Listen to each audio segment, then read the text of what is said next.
Good evening and welcome to the June 4th monthly meeting of the Boston Civic Design Commission. We are now called to order.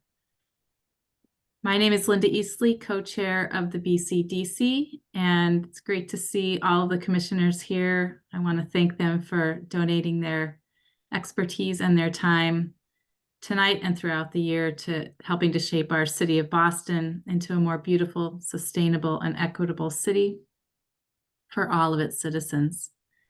The open meeting law requires that we notify the public that an audio recording of this meeting is being made by commission staff. I wanted to start the meeting off with a quick reminder to the commissioners for the meetings that we have over the upcoming weeks. So we have a June 18th subcommittee meeting. We'll have a second monthly meeting on June 25th. And then we'll have our July monthly meeting actually on the second Tuesday, which is July 9th. So tonight we have a shorter agenda than usual.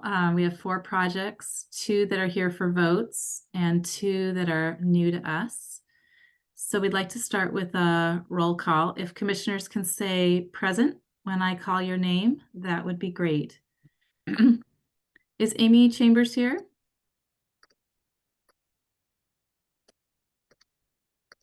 All right. No, I believe she's traveling this evening. Sounds good. Thank you. Diana Fernandez.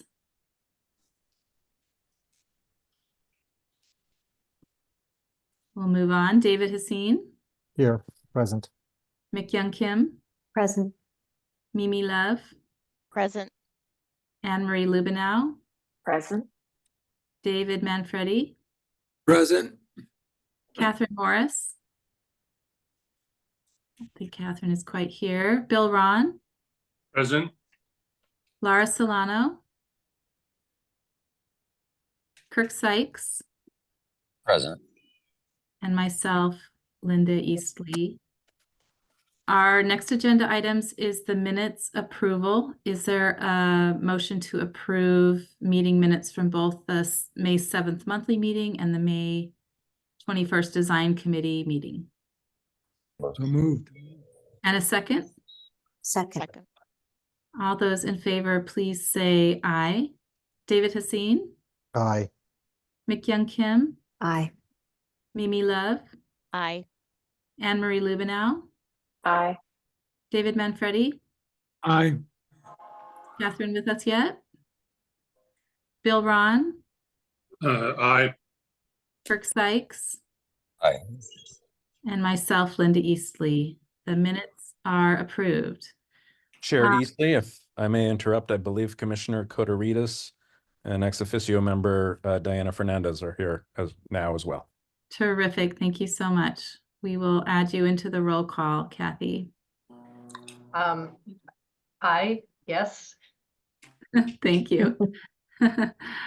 Our next agenda item is to get a report from review committee. So Christina will introduce our 2 new projects, which are Faneuil Gardens in Brighton and 10 Malcolm X Boulevard in Roxbury. Thank you, Madam Chair, and good evening, Commissioners. And in per the regulations of Article 28 of the Boston Zoning Code, BPDA staff have prepared the following recommendations for this Commission's consideration. It's my understanding that there are no commissioners present who intend to recuse from items on this slate. So if it pleases the chair, you can vote to review or not both projects at the same time. A proposed project at Faneuil Gardens, Brighton, seeking Article 80B large project entitlement contemplates and 121A master plan entitlements contemplates the redevelopment of a public housing site owned by the Boston Housing Authority. The proposed project would preserve 258 existing income restricted units and create 183 new income restricted units. The proposed project would demolish 10 existing buildings and develop 550,000 square feet of residential uses in 5 buildings on a 7.8 acre site. A PNF was filed on January 30th, 2024, and BPDA staff hosted a public meeting on February 28th, 2024. BPDA staff recommend the Commission vote to review the proposed project. And A proposed project at 10 Malcolm X Boulevard, Roxbury, seeking Article 80B large project entitlement, contemplates the development of 115,000 square feet of residential use or 132 units, 1,800 square feet of commercial use, and preservation of 35,000 square feet of existing commercial use on a 1.62 acre site. A PNF was filed on March 8th, 2024, and BPDA staff hosted a public meeting on March 9th, 2024. BPDA staff recommends that the commission vote to review this proposed project as well. Thank you, Christina. As Christina mentioned, we don't have any recusals recorded for the project. Are any of the commissioners recused from either? Okay, is there a motion to review both Faneuil Gardens and 10 Malcolm X Boulevard? So moved. And a second? Second. Great. All in favor, please say aye. David Haseen, Aye. Mikyum Kim, Aye. Kathy Kotaritis, Aye. Mimi Love, Aye. Anne Marie Lubenow, Aye. David Manfredi. Aye. Has Catherine joined us just yet? All right. Bill Ron, Aye. Lara Solano, Aye. Kirk Sykes, Aye. and myself, Linda Eastley. We will review. We're looking forward to reviewing those two new projects later on in our agenda. We're going to start our presentations now. I think Kirk is recused on this project and the next, so we'll say goodbye to you, Kirk, for a little bit. And both these projects are back in front of us for a vote tonight. And first up, we'd love to review 22 to 24 Pratt Street in Alston. And just a reminder that Commissioners Kim, Kotaritis, and Ron, the three of you were at the last subcommittee meeting, so we'll have you share your comments first after the proponent has finished their presentation. And I think, Christina, we're ready for the presentation from Stantec and Halverson.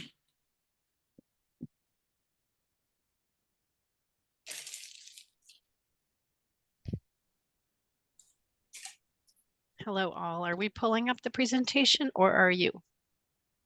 You are, if that's Oh, that's fine. acceptable. Yes. Will do.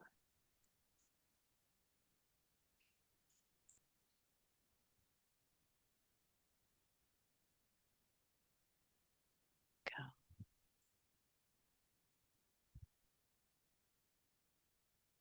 All right. Are you able to see my screen? Yes. Okay.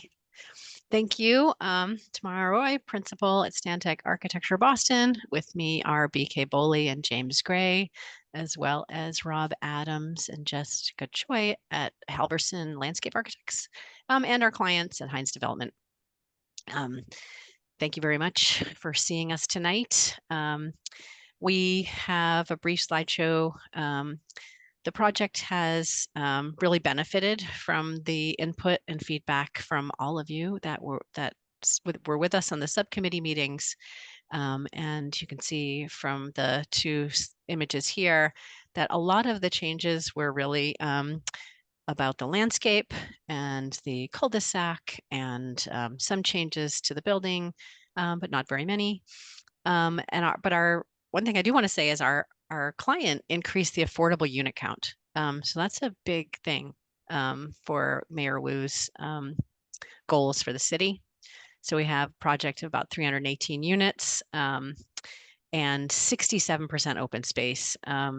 The big idea here was really to push the project to the north side of the site and go a little bit more tall and dense in order to open up this tremendous ability to have open space on the south side of the project and be able to connect it to Alston Green, as well as to the what they call the People's Pike behind us on the Harvard property. It's an aspirational connection behind us. So going to continue.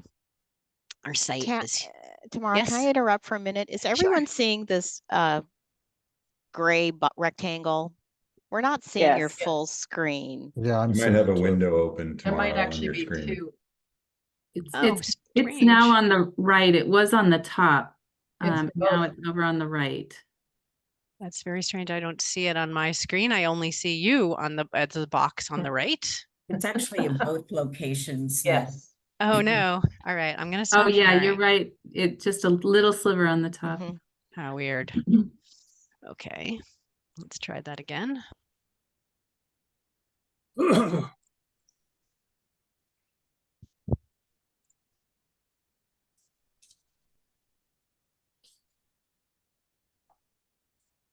Better. Is Oh, that I better? don't see it. Yeah, I don't see it now. Perfect. Okay, strange, but ghosts in the machine. Okay, I'll keep going. Let's see. So can you see now my two-sided site screen? Yes, Yes. okay. Okay, wonderful.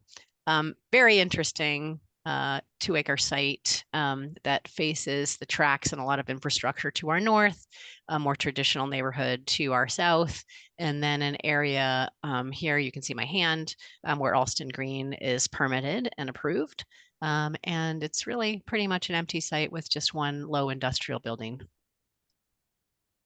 I'm going to hand it over to Rob for the landscape revisions. Thanks, Tamara. I think I'll echo Tamara's statement that this project has definitely benefited from the collaborative effort. You can see in the upper right, apologize, Jess, who helps me with the graphics, is very young and her eyesight must be very good. But I think one of the big moves that happened, and it was a both and solution, there was some wind mitigation that was provided at the face of the building. We created a front porch, and with that, we, I think, more clearly defined the tenant realm versus the public realm. And so you can see that the public space, the open lawn, got much bigger, and that was a big move by pushing the emergency egress or access lane that is required. For those that don't know, there's a fire truck emergency egress lane that's required all the way to the back of the building. And what we're showing here is, you know, with Alston Green fully realized. So just real quickly, there's a drop-off entry, which we've improved. Talk about that a little bit. A nice porous opening to the open space, a big passive lawn, a dog park, plenty of buffering to make this feel like an outdoor room, which I think is a really positive quality. And then Tamara talked about these future connections to the People's Pike, as well as Alston Green's Paseo and smaller connection off of Pratt Street. Next, Tamara. So one of the kind of big moves, another big move that happened was the transformers that Tamara talked about, but also I think scaling down the vehicular drop-off. We still like the clear organization that it provides, but you can see on that right side, from where we started on the left to where we are now, the overall paved area has gotten smaller. We've also done a few tricks with some of the paving to help break up the scale. And then you can see we've chamfered that pedestrian connection from Pratt Street on the left side so that the park is a little bit more visible and accessible, as well as the front door of the lobby. And so worked really closely with the BPDA and urban design staff to help refine those solutions. Next, please, Tamara. And I think Shauna asked about materiality, and I think David Hassin has talked about this a lot, right? We're not building a corporate park here. It's going to be a little bit rough around the edges, like Peters Parks, Titus Sparrow, all really good examples. You know, limited curbing, limited refined materials, and really relying heavily just on the simplicity of the outdoor room created in the texture and the overhead canopy of the shade trees. Next, please. And also one of the criticisms I think last time totally merited was we had some, I'll say, some wonky intersection of paving. And so we've cleaned that up, recognized, I think Mik-Young Kim talked about the kind of acute angles. And so if we're using pavers, the ability to have these larger kind of radiuses resolve some of those geometric kind of oddities that we had in the prior solution. Next, please. And then I think two important, I think maybe Shauna brought these up as well, or I can't remember, but we had lost a little bit of this kind of respite. We had this little picnic area on Pratt Street at one time. And so I think it was a good suggestion to bring back this little enclave of some more intimate seating. Maybe there's some single stem stewardia or a little grove of trees, you know, around these picnic tables that give them a little bit of sense of identity, but they're tucked away, kind of off the path. Could be a lovely little spot. And then lastly, we were asked to think about that connection on the left, on the west to Alston Green, and whether we currently showed a ramp 1 to 12 ramp. And I think Shauna asked us to study what it would mean to have a sloped walkway. And so the negative, obviously, of the sloped walkway is it takes up more space. But I think also the positive is this will be a future build out. And I think the conversation we've been having recently is maybe we move that entrance of the dog park to the right and not plant any big trees in that pink area, which would allow future flexibility for it to be a ramp or a slope sidewalk. I think the slope sidewalk could be a nice solution. And again, Alston Green isn't built. We don't know its exact finished floor elevations nor its grades. And so it would be a little bit hasty to ink in a final solution. But I think we've come to a place, and hopefully Shauna, if she's on, agrees, like we'll continue exploring the sloped walkway, and we'll and on day one just not preclude that from happening. I think that simple move of moving the dog park entry will be a big kind of flexibility lever that we can throw in the future. I do want to mention, I think it was Mick Young who asked us for these quiet areas of respite. Yeah, thank you. Sure. And this is, we've worked also with you all, but also with the BPDA, just to try to work through making sure that our lobby felt, appropriately scaled at the cul-de-sac, and that we, were able to work on the relationship between the lower floor to the upper floors. And this materiality we will continue to refine into design development. And then really appreciated Bill Ron's comments at the last subcommittee meeting when we came around to the north side, and that he felt that the proportions and the differentiation between the materials and the verticality versus the horizontal areas of the building were nicely scaled to each other along with this gap. So appreciate that. I will echo that. Oh, thank you. Tamara, you have 2 minutes. This is it. This is the last slide. And so coming back around to this side, this is it all sort of put together again with the updated cul-de-sac landscaping, the base porch, and the materiality all sort of worked out and worked through this process. So thank you very much. Yeah, thank you. Thanks, Tamara. Thanks, Rob. It's been a while since I've seen this project, so I'm excited to hear from the commissioners. So Kathy, McYoung, and Bill, you were at our last subcommittee. So if you want to kick us off with comments, feel free to raise your Zoom hand. And Tamara or Rob, can you put up I can do that. maybe either a site plan or one of the massing diagrams? That would be great. Sure. About that. That is great. All right, McYoung, do you want to kick us off? Sure. I think the project's improved so much since we first started seeing the project, and the proponent's been really responsive. What I like most is that when you squint at the plan, so I do appreciate the February plan, because even though it's very small, you get a real sense of like where paving is versus green space, and there's a kind of complexity to the plan now where it's not clear where the drop off is. I mean, I think for motorists that they'll be able to tell where they're going, but I do like the diversity of paving patterns that really make this feel like a community park. So I'm in full support of this. I think there's a lot of nice community programming. So I can imagine that this is going to be a very popular place for the folks who live here to really use this space. So I want to just thank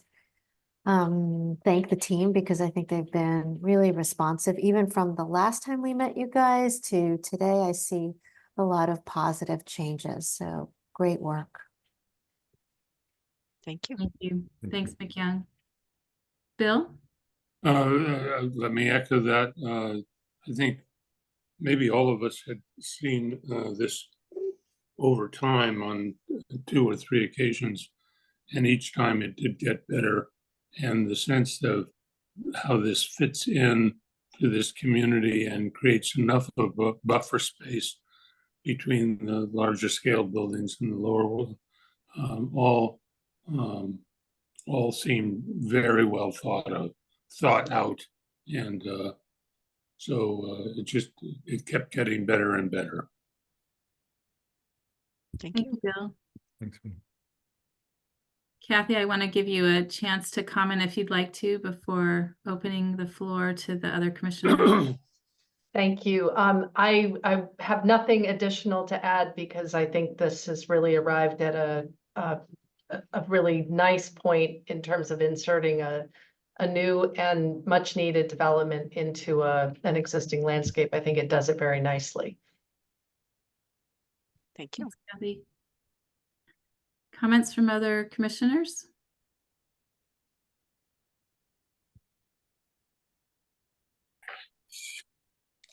So I can add just a few. As I mentioned, I haven't seen this project in a while, and it's such an unusual site, right? Because you're tucked back off of Pratt Street, and it'll be one of those projects that you'll discover, maybe even accidentally. And so I think the power of having that entry drive and that turnaround area is going to be really key. And Tamara, you may have shown it tonight. I just didn't see it, but I would love to just understand what that axial relationship is if you're coming off Pratt, because you've got those transformers now moved into the building. Thank you so much for doing that. And then you've got the front door a little bit off axis, if I'm reading the plan right. So I'd love to just see that. If you've got, do you have a perspective that shows that? We do not in this deck. I think it would take me a bit to find that. Sorry, Linda. At one of the previous subcommittee meetings, we actually showed a video where you came in on Pratt Street and you kind of reoriented yourself as you're mentioning, right? So you see what we don't know are the transformers ahead of you. And then quickly, sort of especially the way that Rob redid the turning of this so that you didn't come right into the cul-de-sac, but you just picked up, it's hidden here and then you see the lobby right away. So I think it's great that you're focusing on that, even though we can't see it today, because I think it's really key so that it doesn't feel like so much of a suburban project, but a very urban project, that kind of building has a type of an address on Pratt Street itself. And then another quick comment. I agree with Bill. I really like the massing and the elevation from the side of the rail, which I think is the north side. And just encourage you to keep working with BPDA staff kind of on the southern elevation, maybe even the materiality. It feels very brown to me. And I'm sure that was part of the conversations that you've had internally, but it'd be great to see that as you naturally evolve it. But I think that the moves you've made, as commissioners have mentioned, have been really terrific. We'll keep that in mind, Linda. Thanks. Thank you. Yeah, and I'd like to second that. I can't find my hand raise function, so I don't know. I'll just raise my physical hand. I think the project is solid. I haven't seen it since it was first presented. It looks like Laura's next after me. But I do think a little bit of material study tomorrow, especially if you look at the axon on page 1, the lower volume on the right-hand side of your, collection of buildings just seems a little bit dark in terms of the color palette. Maybe just a little brightening up or a color tone might just be something that you consider continue to work with the BPDA staff to look at options for that. Sure. Thanks. Mimi. Laura, were you also raising your physical hand? I don't know why that's not working. Maybe Christina and I can go backstage and try to figure it out. Anne Marie's also patiently had her hand raised for a while. I think she's off your screen or something. No, I see her. So we'll do Laura and then Anne Marie and then David Manfredi. Thank you. For some reason, I see the host tools, so maybe that's got something to do with it. Could you go back to the plan? It's really clever what's happened at the drop-off. When you had the 3 plans up before this meeting, I was really studying them, and there's been just a real scale shift that is really smart. So I appreciate that. Doesn't look like you gave up anything in terms of how circulation works in space, etc. And we can stay here. The only thing that I have a comment on is the yellow area, which is the sort of casual seating. It's got a few climbing or balancing logs, etc. I think it might be valuable to give up some green real estate and even consider changing the orientation of that so that it's more connected with the lawn than it is with the drop off. Or maybe there's just a way to embed it in the landscape a little bit more without reorienting it. I think that having that so close to the cars is maybe something that's not the best relationship. So think about that experience there. And then if you could go back to the plan. In the fitness play area, and Rob, I think, is that where you were talking about the stewardess? Maybe around the picnic tables. I see. Okay. Yeah. Got it. Okay. So those areas where you have thin strips of trees, I just would encourage you to think about how you might widen those and maybe make, more contiguous, wider beds, I guess, just so that they have a better chance of growing. And maybe even along the tree-lined walk that's there, you might maybe combine those in pairs or something, again, for rooting volume, etc. But I do see that this has come a long way, and so I appreciate it. One last thing, is there any chance that you could use a system for the fire lane that doesn't have to be paved?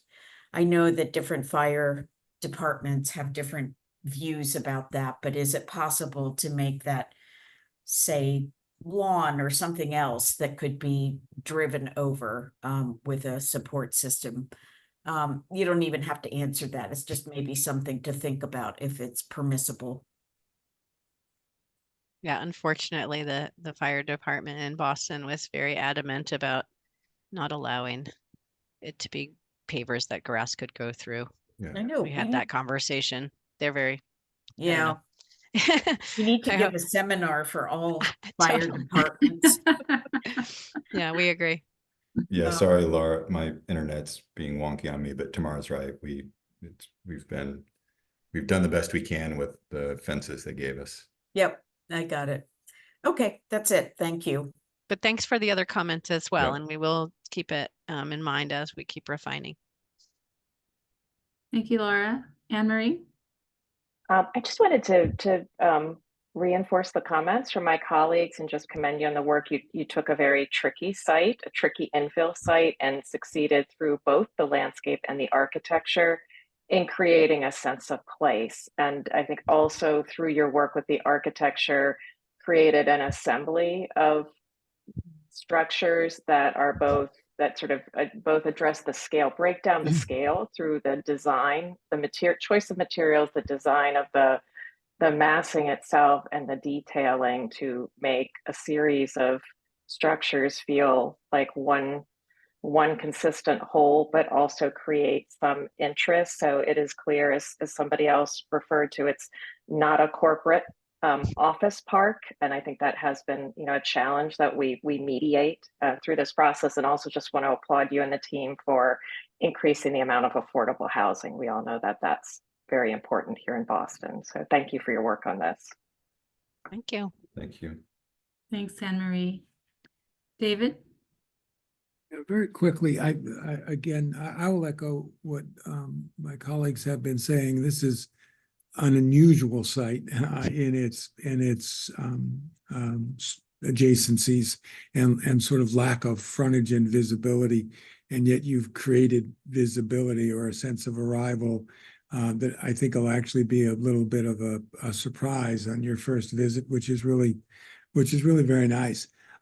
But Mimi pointed out something that I was thinking, and so I thought I'd say it again, which is that on the east building, on the south side of the east building, I wondered why it was as dark as it is. There's that much, I think it's black metal panel, where you have in other places, really the relationship of the brick and the metal seemed of a ratio that I don't know, I'm gonna use a favorite word of mine, but that's happier. That's not quite as dark.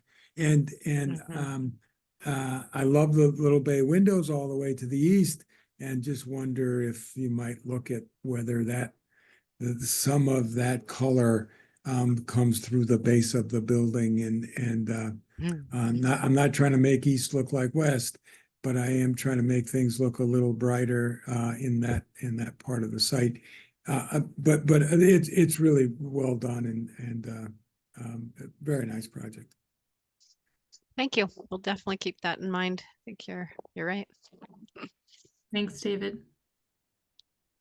I don't see any other commissioner hands up. Christine, I wonder if we have public comment, and while you are setting up for that, I wondered if commissioners, you could do a quick raised hand function test for us to see if that's working a little better now. So if you can go down to your reactions and just raise your Zoom hand, we'll see if it's working. While you guys are working on that, at this time, we'd like to invite any members of the public in attendance who may wish to contribute public testimony to raise your digital hand, and staff will call on you. If you're calling in by phone, press the number 9 on your dial pad to activate the raised hand function and dial 6 to mute and unmute yourself. Please state your name and any relevant project affiliation information, and please keep your comments to 2 minutes.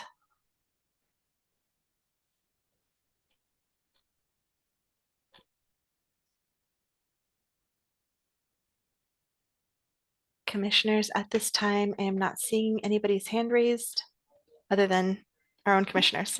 And it looked like everybody's hand was working, which is great news. All right. So I think that brings us to our vote portion. Do we have a motion, commissioners, for this project? Pratt I Street? haven't contributed, so I because the comments were all so good, so I'll make the motion to approve. Thanks, David. Do we have a second? Second. Second. Great. All those in favor, please say aye. David Haseen, Aye. McYoung Kim, Aye. Kathy Kotaritis, Aye. Mimi Love, Aye. Anne Marie Lubenow, Aye. David Manfredi. Aye. I don't think Catherine's joined us yet. Bill Ron, Aye. Lara Solano. Aye. Thanks, Lara. And myself, Linda Eastley. You are approved. Thank you so much. Thank you you. guys. Thanks. Have a great night. You too. All right. I think Commissioner Haseen, you are recused from this next project, which is 500 Huntington. And Kirk Sykes also remains recused. So right before the proponent begins their presentation, just a reminder that 4 of you were part of the last subcommittee. So Commissioners Love, Lubenow, Manfredi, and Solano, we will open the floor to the 4 of you first after the proponent has had a chance to present. All right, I think we're ready for the presentation. Thank you.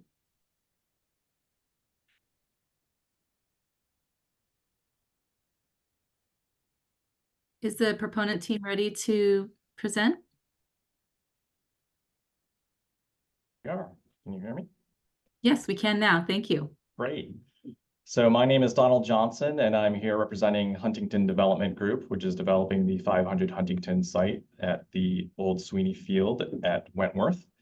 And Huntington Development Group is comprised of 3 entities, 3 Boston-based family-owned companies, the Owens Companies, and we have Ed Owens on the call today, president. Waldwin Development, Clayton Turnbull is the CEO of that company, and then I represent the Fallon Company, myself and my colleagues on this call. So this is a land lease project at Wentworth. So although it is on Wentworth property, it is not being developed by Wentworth. So this is a privately developed project. Next slide, please. just a little bit of an overview of the extent of the meetings that we've had with the BPDA and BCDC. And I think that one thing that we just sort of like to mention is, thank you for all of your participation in this process. Thank you, the commissioners. Thank you to the BPDA design staff. I think that through all of your feedback and continued input on this project, the project is a much better project overall. And I think that you'll see that when we go through the presentation. We've also been meeting with stakeholders and neighbors and abutters, and we will continue to do that.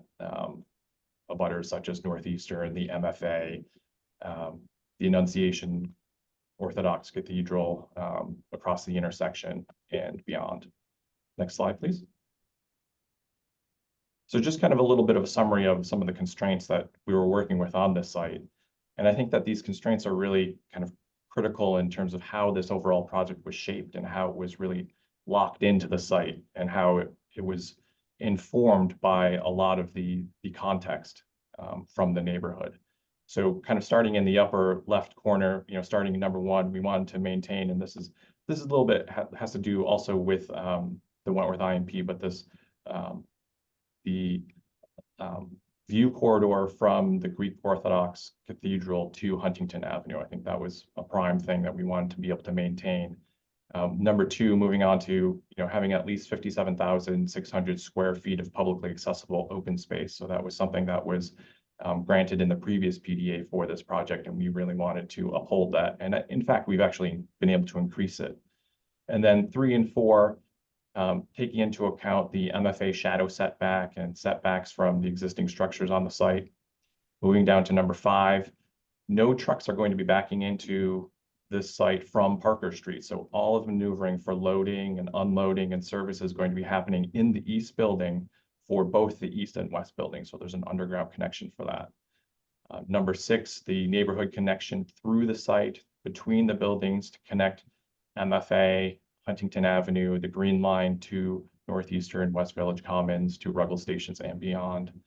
Number 7, no curb cuts for the west building. Kind of that has to deal with the loading happening in the east building. And then number 8, oh, sorry, I kind of reversed number 8, number 1, but this 40-foot setback on Ruggles Street, which was set by the Northeastern dorms and which we maintained with a double row of trees, that sort of tree alley on Ruggles Street.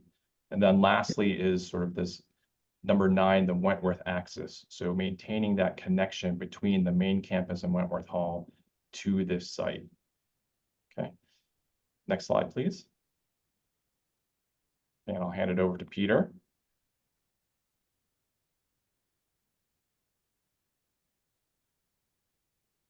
Peter, are you there?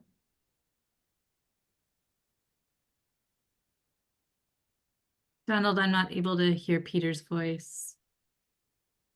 We've asked Peter to unmute himself, and he is elevated to co-host. But I will pause the timer.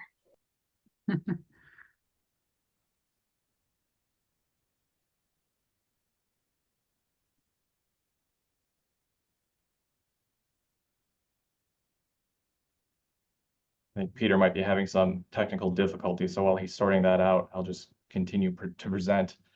So the existing condition in the upper left-hand corner, you can see Sweeney Field indicated in the dotted yellow lines.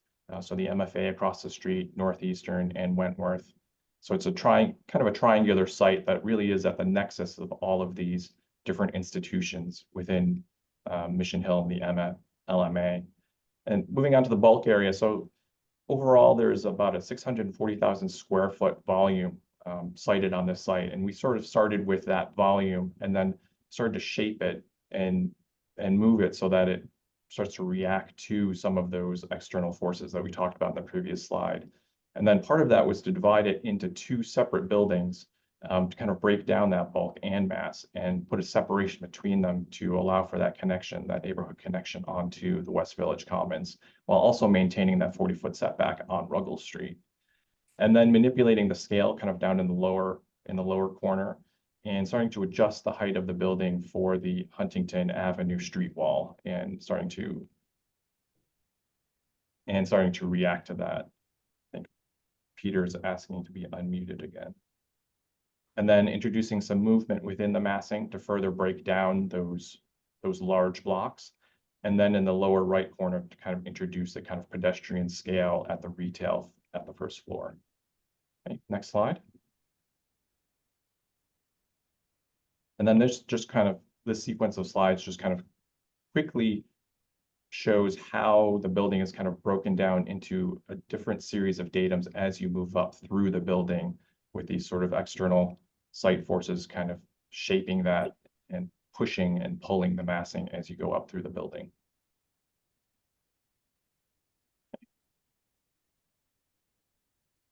Next slide. Peter's here. He's going to use my mic. Oh, Peter, are you back? Switching desks.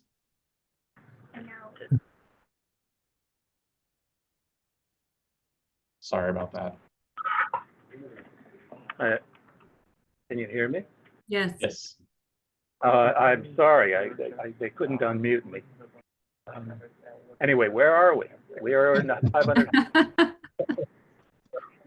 Anyway, so yes, I think with building on all of those constraints that Don went through, I think one of the things you'll notice is that we've moved away from sort of specific volumes in this particular view into something that's probably more unified and maybe more stratified, really celebrating the wide variety of different sort of scales within in this particular neighborhood and unique to this neighborhood.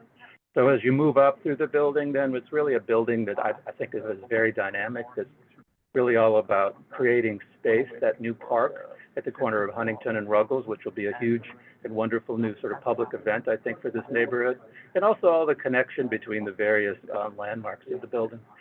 MFA, first of all, to Ruggles and / Wentworth, that's going to be a wonderful sort of connection for that particular institution.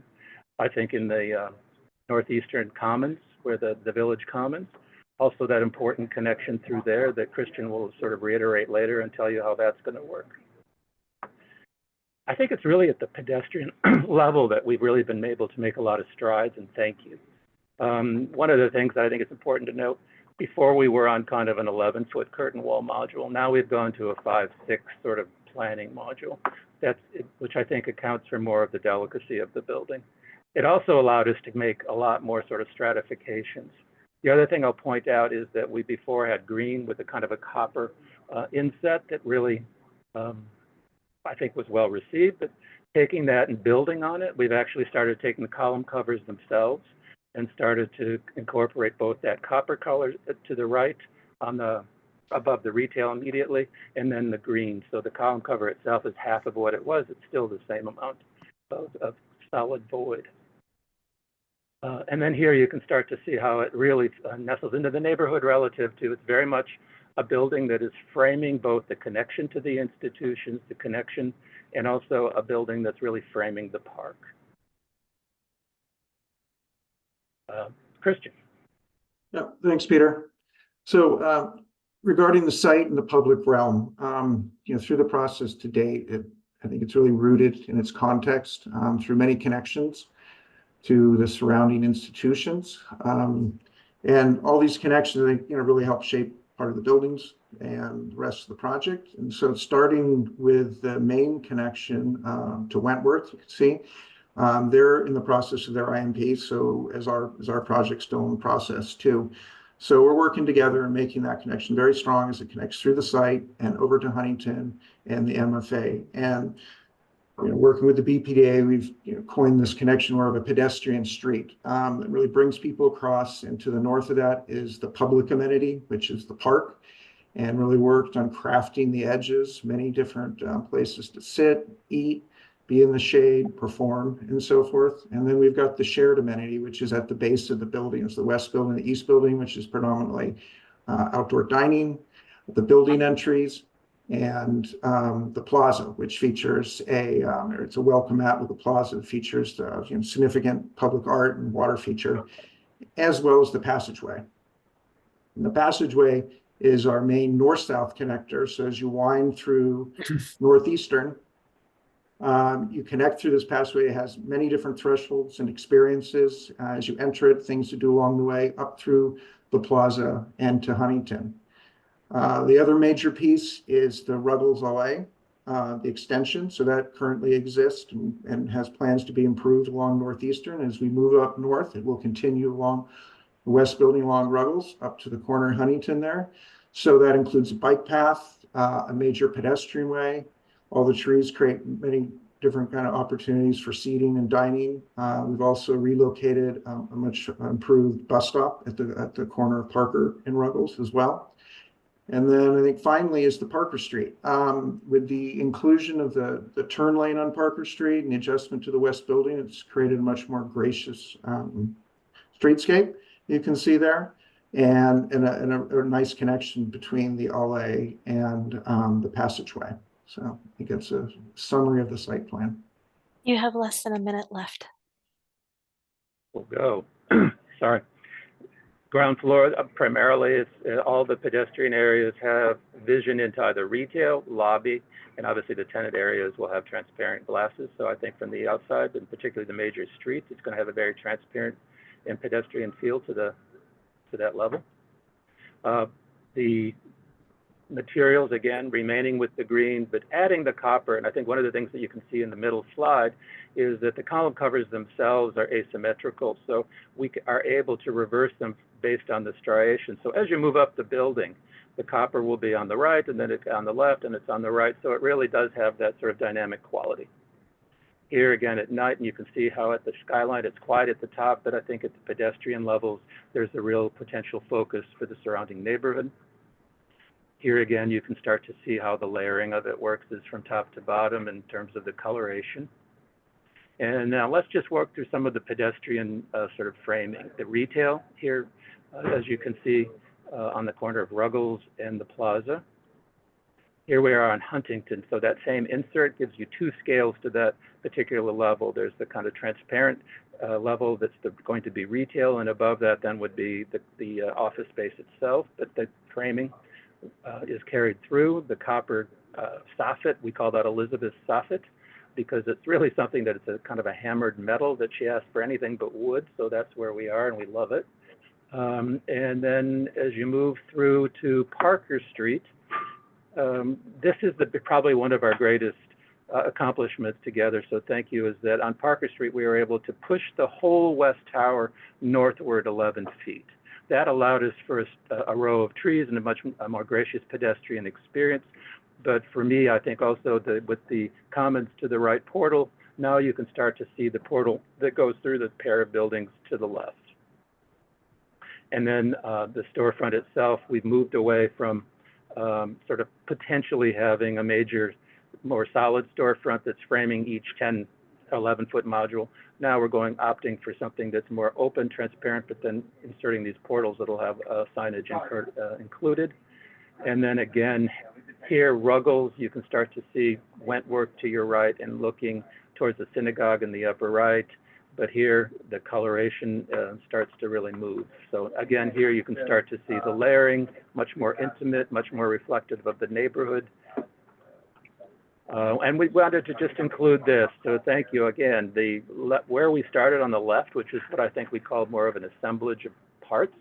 Perhaps I think the sort of looming box at the top was considered a little gloomy. So we've opted for something that kind of transforms as it goes to the top. There's potential for green on some of the terraces, and also that the soffits, more soffits now, really do help frame various changes in the building, but also bring some of the, I think, coloration throughout the building. All right, it's probably more than a minute, but thank you. Thank you so much. Thanks, Donald, for taking a little bit more of the speaking part today as we got Michael. Yeah, I did a great job. Michael unmiked, and appreciate your comments too, Christian.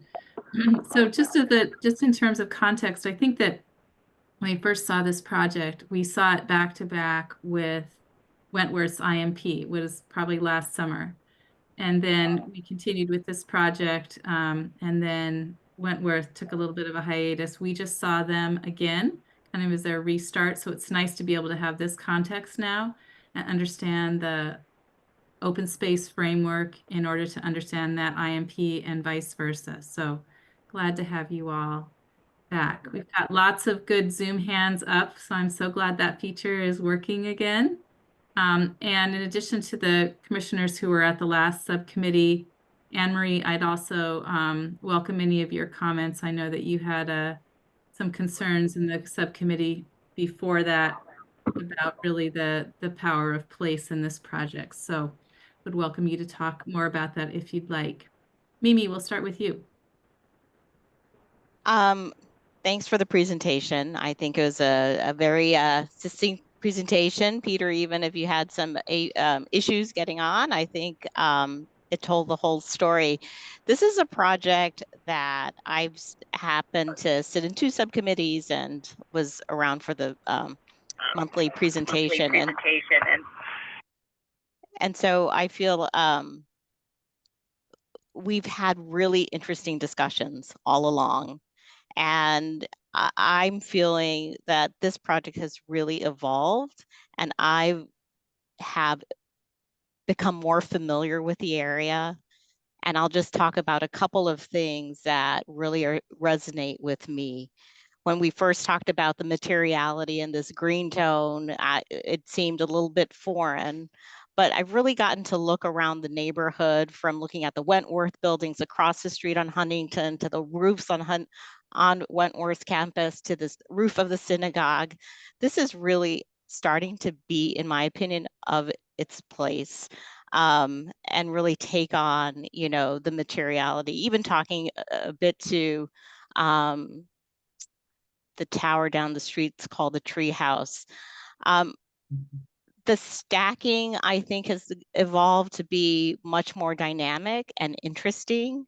And I was really excited when you showed the image of the before and after, because I feel like we have pushed you in a more positive direction. I think one of the things we've always struggled with was the consistency of the material of the curtain wall and its expression.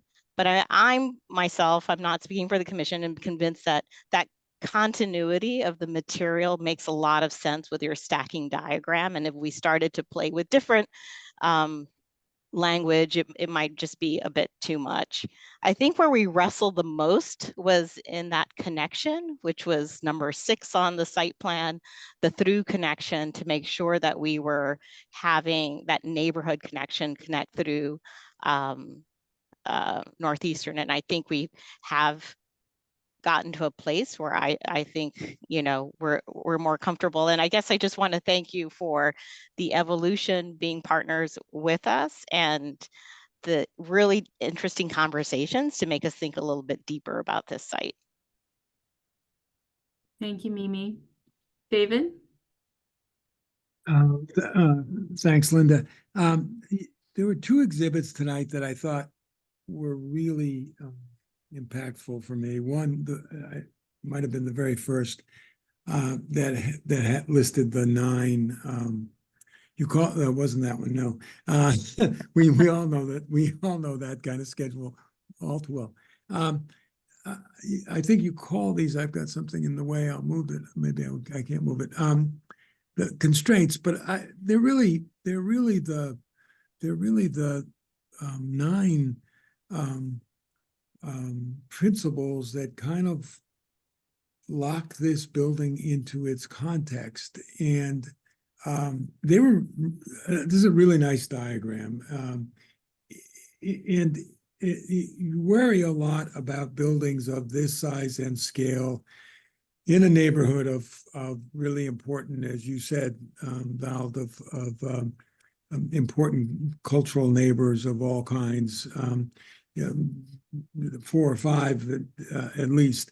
And there are some really important planning principles here that are tangible, that are real, that are dimensional, that I think will really make this building feel like it fits, even at its size. And it is 2 significant buildings.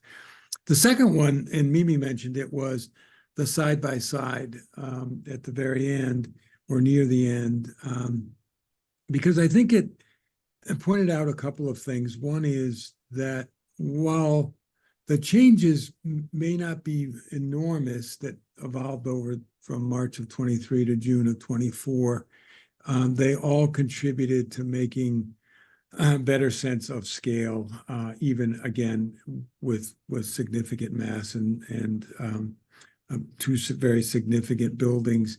And I think you made a point about the change of scale from 11 feet to 5'6". And boy, I think that's really important here. I think it just changed for me, changed the scale of the buildings. It changed, created a more human scale to it all, and it contributed a great deal. And then you made a whole series of other important moves. Not again, they're all, none of them being enormous, all of them contributing in a way. The incisions, the rotation at street level of some of those massing pieces that revealed another little slice of copper and contributed to a little bit more complexity on what are two, again, big buildings. And I appreciate your patience and appreciate the evolution. Oh, and one more thing, the improvements on Parker. That's really important. Parker was really feeling sort of oppressed, and I think that's a really nice rendering and an important contribution, moving the building. I think you said 10 feet to the north. So I thank you. I think it's just I'm not sure. It probably feels like a very long process to you. I think it was a very fruitful one. Thank you, David. Bill? Yes. Could you pull up neighborhood site plan topic 01, which is about the passageway alignment?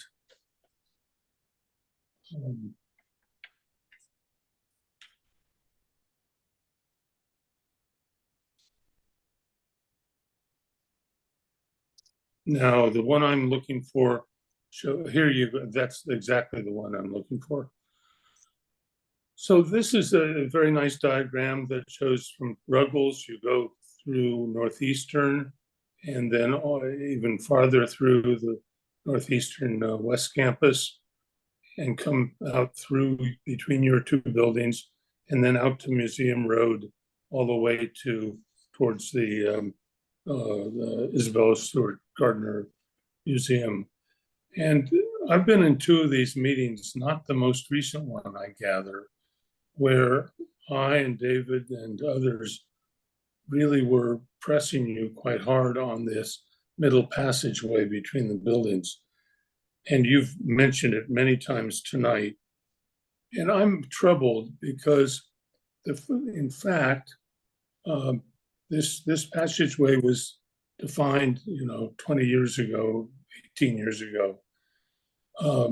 And yet this diagram doesn't accurately capture its relationship to the passageway between your building. If your west building were moved, that edge of the west building were to be moved 10 or 12 feet to the west, and then you add that 10 or 12 feet to the east building, then you would have a straight shot all the way through to Museum Road. And that's about connecting a city. This, you have to, as you move from Northeastern to the Wentworth part of the site, you actually have to take a jog on Parker Street. So there's not a view corridor all the way through. And if you want in these diagrams to show us the passageway through the Northeastern building on the other side of Parker, that would tell you what I'm talking about. Do you have such a drawing?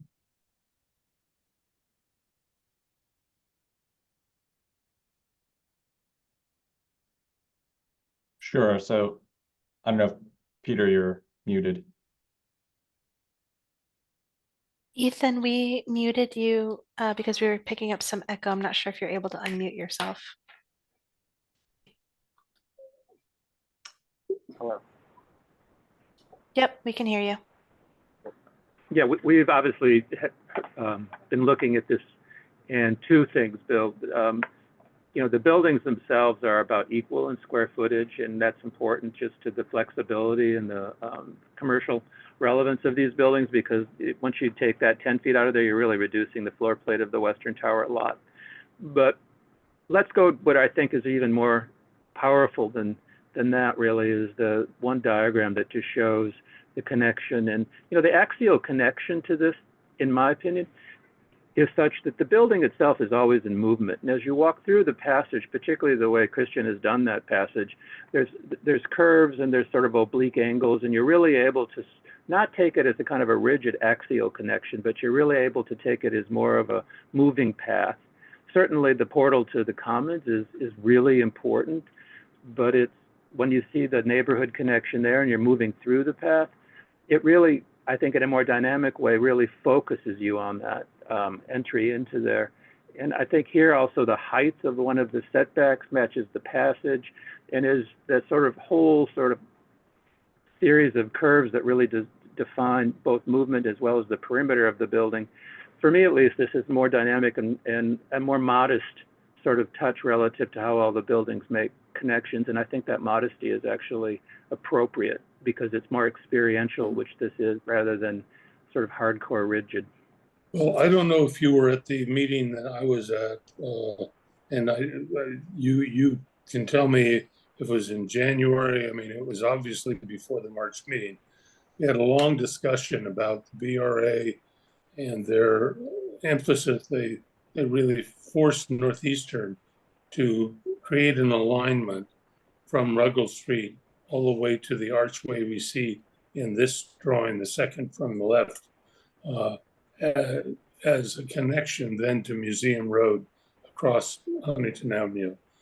And I understand that sometimes passageways can get rigid and uninteresting when they're singular, but when you block the views through, that may be dynamic, but it's not much about a city building, I would say. So I, for one, don't find the placement of your passageway to be the right place. And I'm not asking for very much, but you know, 10 feet is not very much and would really lock this into all these institutions along this path.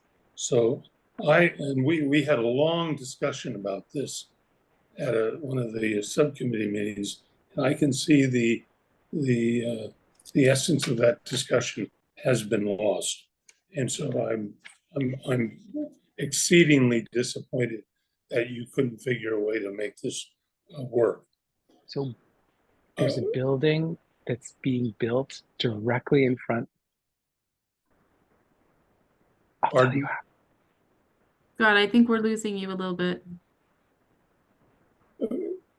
Someone just said something.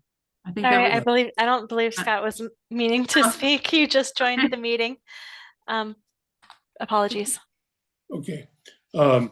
So I'm exceedingly disappointed in we probably spent an hour on this question at one of the subcommittee meetings.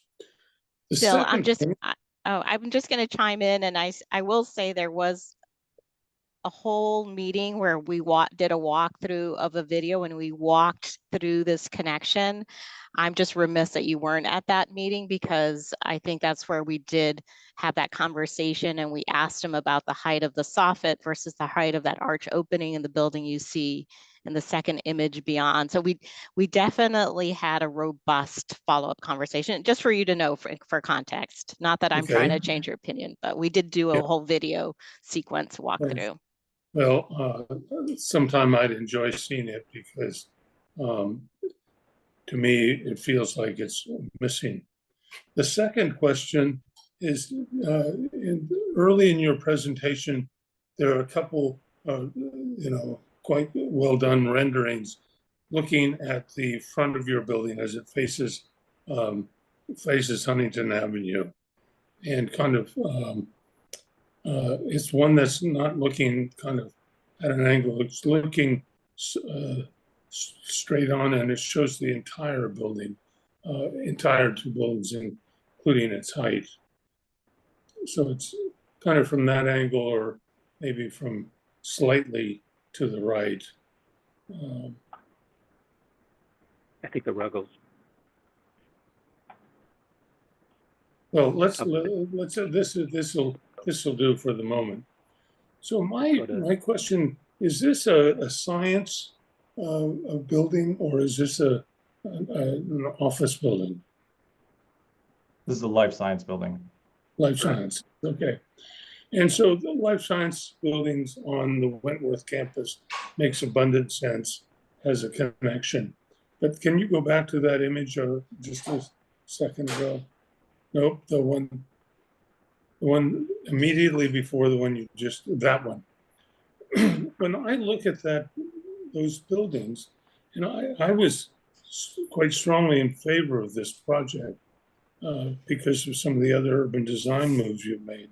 But when I look at that image, and I think of the MFA to the left, the Wentworth buildings to the right, the Orthodox Church, and I'm sorry, but this building doesn't feel like it's part of a college university campus. I know it's not a Wentworth building, but it certainly has the opportunity to mimic other buildings in the neighborhood that celebrate their institutional quality. And I hear everyone talking about the green and other things, but I'm personally very troubled by the kind of absolute corporateness of these two buildings in a neighborhood full of major institutional buildings in Boston. And this is the centerpiece to all of this. So I guess I would ask the proponents, where is the sense of this being an educational and institutional building, albeit for private development? And you can answer that. Sure, Don, do you want to start? Go ahead, shall I? Or I think really it's at the pedestrian levels. The building itself is a life science building, but it's also really about flexibility. And more, even in our institutional buildings, flexibility is key. But I think what we've been able to do, which is really in the face of flexibility, is really form and sculpt the pedestrian levels of the building so that there is a lot of different sort of scale references that are moving through the building. And it really is a building that is framing connections, it's framing use, it's framing parks. And, the iconic buildings in the neighborhood are strong. They're also very much part of a classical sort of vocabulary. And, in the end, there's an honesty about them that really does reference what their intentions are. And, I think that, again, it's that scale issue that we've built on rather than sort of what I would say postmodern sort of references that really maybe some people would feel more comfortable with. But I also think in this day and age, what we're really looking for with buildings are flexibility, scale, richness of materials, and most importantly, how it makes public place. And that was our mission in this building. we can disagree on that, and I appreciate that. And then just a detail, and we can see it on the upper left. You talked about the 20 feet, the west building being set back 20 feet from Parker. Is the east building also set back 20 feet from Parker?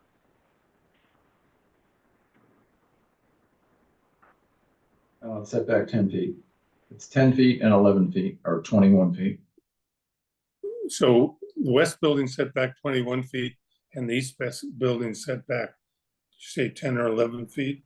Yes, that's correct. Right, yeah, right? I didn't quite yes. get the question. Yeah, and so even David, in your comment about complimenting them on the setback, I just wanted to point out that setback is only for the west building, not the east building. And you could argue that the east building had a scale that really needed more space rather than the 10 or 11 feet that is remaindered. And I don't know if that was discussed in other meetings, but you all brought it up in this meeting, and I question it. I'm not, okay, so, sorry, what are we questioning? Whether the east building? Why the east building isn't also set back 21 feet from Parker Street? I think earlier we talked about all the considerations and particularly the constraints. And, you know, the building itself is a series of trade-offs. You would have moved in north, you would have created additional shadows on the MFA. It would have been at the public expense of having probably as big a plaza. And all, you know, obviously, you know, the building is the allowable area for this particular site. And as you know very well, it is an issue of trade-offs as you move around the building as well as up the building. Again, it's part of my worry that we're in an institutional setting with wonderful setbacks all around you. And this doesn't feel like it's plain. It's not like the East Building hasn't been welcome to that party, as it were. So yeah, I mean, if you look to the right of the East Building, Bill, that's a very tight setback, and obviously the building across the street. It's a horrific. And the building across the street is probably about the same, so we should probably look at that. The building across the street on Parker. Mm-hmm. Yeah. Yeah, no, that's probably the same setback as right. The west building setback is probably similar. It's a 6-story building across the street, not 24 or whatever yours is. Mm-hmm. And the building to the east of the East Building is a very old dormitory that certainly is going to be torn down someday soon, and by Northeastern. So I'm troubled by the anti-institutional sensibility of this project, quite frankly. And I thought early on that was going to be remedied, and I come back to this session and I see some of the things that were discussed having been lost. So Bill, I'm just going to respectfully disagree. Through 20 meetings between the BCDC and the BPDA staff, and what we've been through in trying to make all those things work within the context of this project, including even frankly the connection through Northeastern, which is absolutely not a straight path, although it may look like it on a scale of a 30,000 feet to an inch, or 3,000 feet to an inch scale plan. It's not what's actually out there. You know the neighborhood quite well, obviously. But I think we've tried very hard to meet a lot of varying interests, including everyone in the neighborhood who we've met with extensively. And we think this absolutely addresses those. It's not a classical design by any stretch. As Peter said, we very much try to respect that in terms of the scale and the coloration and the materials, and we think it's successful. So I think this may be an agree to disagree of what one architect might do versus another. I appreciate that, Richard, and but I'm duty bound to bring these up because I think they're fundamental to this building. Okay, appreciate it. Bill, thanks for your comments. I know that I was at least one subcommittee with you when we were chatting about some of those things, so appreciate you refreshing our memory. And we may come back to some of those maybe when we get to a vote. Laura and Anne Marie. So thank you for all of the work you've done over how many meetings, 20 meetings plus that you've done. Every project that we review is impactful to Boston, but I would go so far as to say that this is a project that will be transformational in its context. Could we go back to a plan?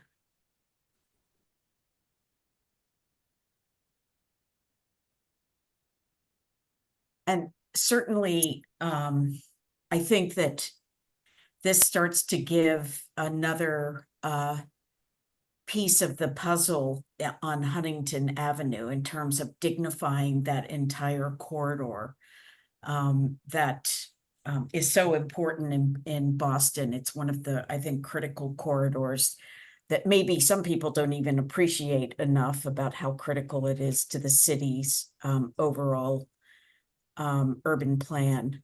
So I appreciate that. I'm just going to push for this one thing one more time, which is I see that we, at the intersection on Huntington Avenue, where the sculpture and the water is, you've put in trees, as we discussed before, but I'm just going to make a plea that that be given a little more freeness. The landscape is pretty tight knit, meaning that it, you know, it kind of frames spaces. It's parallel with the building faces, and I might draw something from the museum itself, which is its ability to both have classical art as well as contemporary art and modern art, and that the combination of those is really powerful. And so I would ask you to let free a little bit and to have that space become kind of a surprise, kind of a different way of thinking about all of these spaces, so that there's some looseness that I think could also start to speak to the buildings as well. So I'll leave it at that, and just hope that you'll consider that, Christian, in the future. But I've watched the transformation. I haven't been to all those meetings, but I think that I'm really supportive of this project and eager to see it. So thank you. Thanks, Laura. Anne Marie? Thank you for your presentation and your efforts on this project. As a frequent MFA visitor and public transit rider, I've spent a lot of time adjacent to this site, and have been thinking a lot about, as you know from my comments at the previous meetings, my concerns, which I think to some degree echo my colleague Bill Ron's concerns that, you know, this is such an important, prominent site. Bill referred to the institutional scale or institutional quality. I would add, you know, as I mentioned at previous meetings, this is the avenue of the arts. This is just a significant opportunity for development. I think my concerns come back, and I just want to also talk a little bit about the style. You know, in my mind, this is not an issue of an approach to architecture style or a desire for postmodern or traditional architecture. For me, it's an issue of scale. That could you go back to one of the views from the air of the site? I'm looking at my slides and I'm not sure if mine align. Actually, could you go to the daytime view, please? That I just, I keep trying to think about why is it that this looks out of place. We've had a lot of conversation. I completely agree that the design of the public realm at the pedestrian level is vital to the success of civic design. But I think there's more than that. There's how a building fits into its context in respect to scale. And when I look at this building, it just feels, I think it's about the massing. It feels bulky and heavy. I appreciate your efforts to take one building and make it two buildings. There's some maneuvering to break down the scale, but it also, and also I'm looking at this, and I looked at this in your nighttime view, and am I correct in that this top kind of rotated volume is a screen? Because I noticed in the nighttime view, there weren't any lights on the top volume of the building.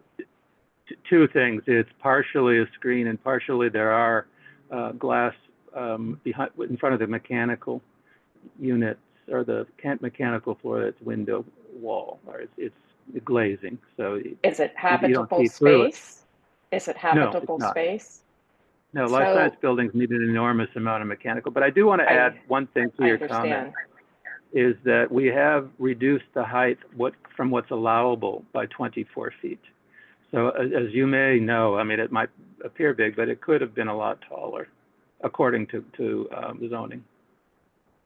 Yeah, so I mean, and again, I like my colleagues, I appreciate the refinement of the facade. The copper and bronze is elegant. The smaller module is, I think, in the right direction, but I think the overall scale and massing of the building does not fit the context. The way it doesn't, but the uniformity of both the architecture and the materiality, I think, just further reinforces that scale. And I do recall at a previous meeting talking about the passageway, and I guess I'm not convinced that it works. So it feels like we're trying to fit a building that's out of proportion to the site.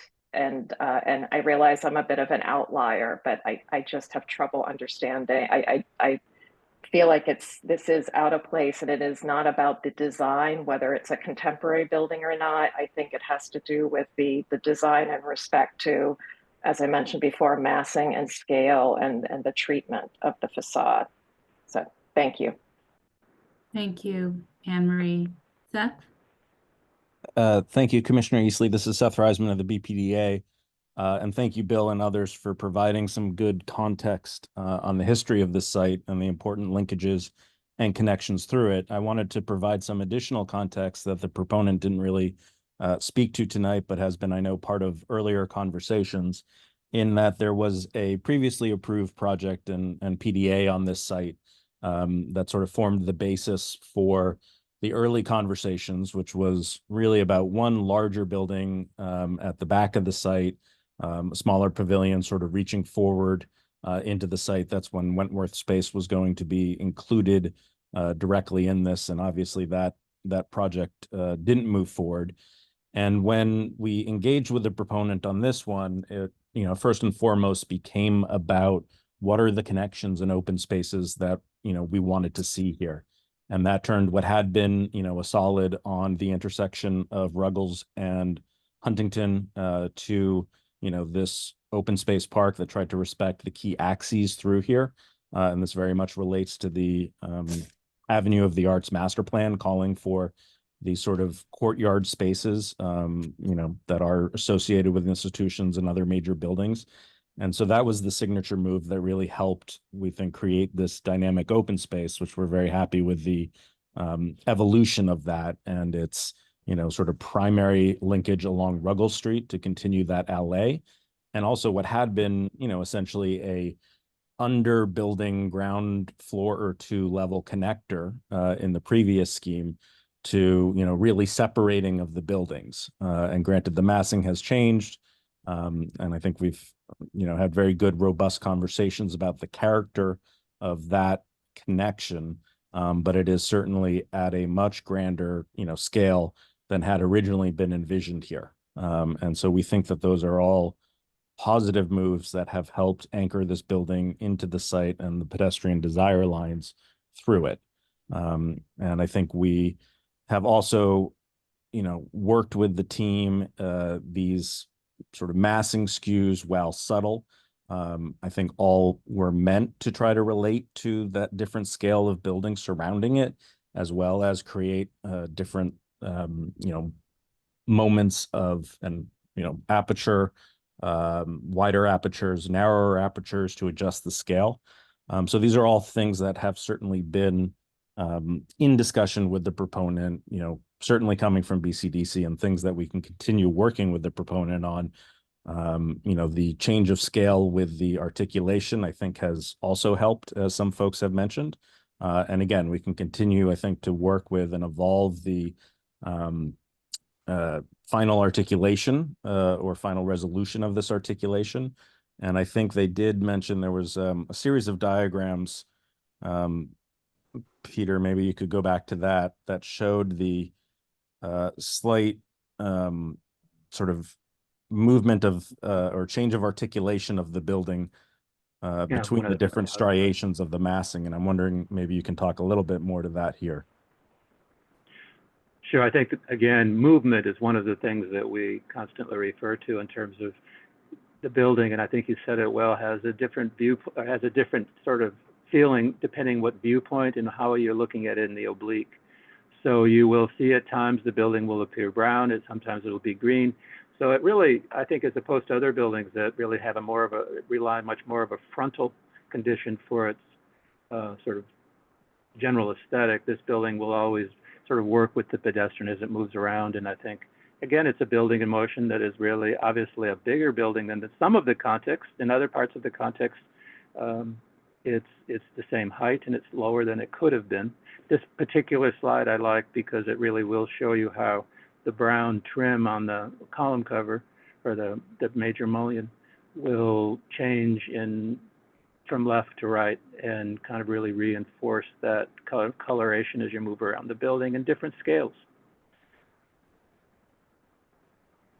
I think particularly this slide really shows what you see from the pedestrian. Obviously, there's a lot of trees missing, so we wanted you to see the building and not hide it.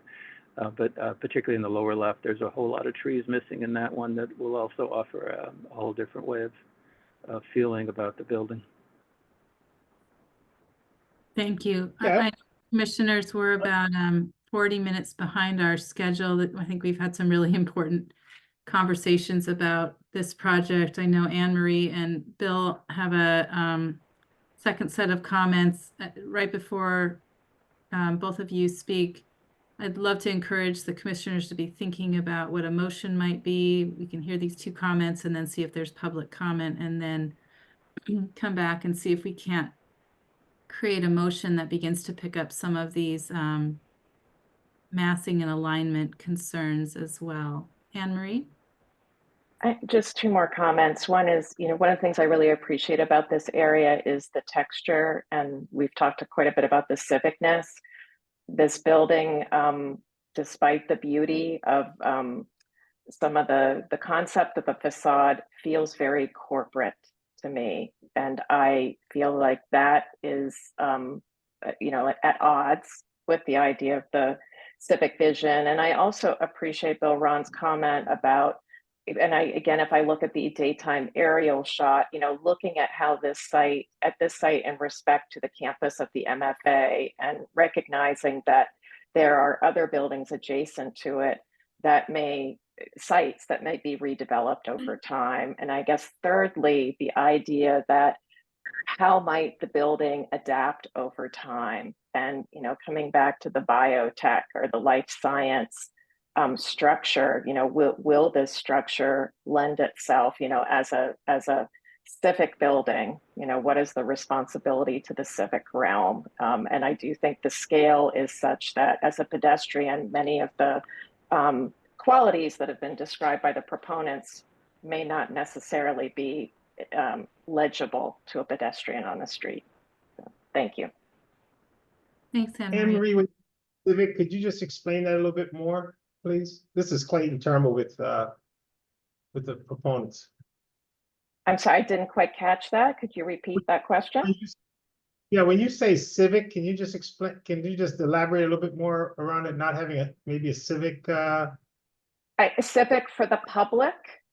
So what is it? I think of civic buildings, as being representative of our community values, of being spaces that are generally welcoming, that convey, some concept, much like, traditional public libraries or public spaces. And this feels very corporate. It feels like a corporate campus. I do not see the connection between the architecture of this proposed building and the architecture of Wentworth or Northeastern or the MFA that I quite really value. When I walk through there, as I mentioned in a previous review, it looks like it could be in the Seaport. It looks like it could be in Kendall Square.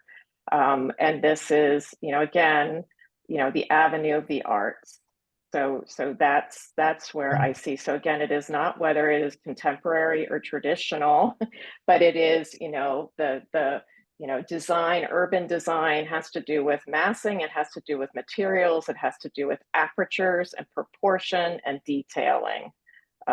So I don't know if that was helpful or not, and but that's how I think about Civic. It is helpful, and I'll just say that I grew up in this neighborhood, and you know, I grew up in a 3-family, and we had a very elaborate conversation with the Mission Hill folks and other neighborhoods and other people in the area. And they had, I don't think they even seen this major improvement, and kudos to the people on the committee, the commissioners that we've met with that really have brought us to where we are today with the team. But one of the things that the neighborhood, and maybe they'll come up in the public, but they were elated about the design and the openness of the building compared to the rest of the buildings along Huntington Avenue that's not really welcoming to them. And this having a presence on the pedestrian level and a welcome and something out front for an open space of this magnitude. So there is another perspective. They really like the look of the building then, and I think we meaning between the commissioners and our team have really improved it. So there's another opinion, I guess, or another feeling out there about what the local neighborhood people who live here would like to also enjoy on Huntington Avenue. And so I think ask that people also consider the interactive piece of this building compared to the institutional buildings that really just sit there. And you can't do anything when you're a resident along Huntington Avenue unless you're going to school there. The MFA is probably the best example of something you could do as far as attending the MFA. But so there's some other perspective that I've heard. I'm not an architect, so trust me, I'm not trying to be pretending to be one. I just want to tell you the other voices I heard as one of the partners in all these meetings that I've attended. But thank you, and respectfully, I appreciate everyone's opinion. Thank you. Thank you so much. We're going to turn it back though to just commissioner comments. Bill? I thank you, Seth, for the recent history of the site, and it's out of that I really over the last year or two have applauded the improvements that BPDA encouraged for the site, because Seth, you're absolutely right. The previous scheme that had gotten everyone's approval was not nearly as potentially good as this one. And that's part of the history, the important history.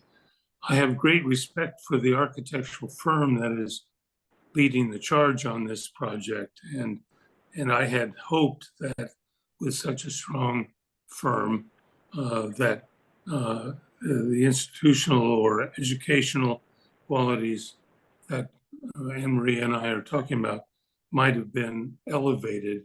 But I fear that it, like Anne-Marie, that it's got a very strong corporate flavor, and with the exception of a little bit of retail on the ground floor, the rest of the building doesn't seem particularly open in an institutional or educational way. So, but I do thank you, Seth, for and the BPDA for pushing the division of this building into 2 pieces, so at least there's a pathway through it, even if I think the pathway could have easily been improved.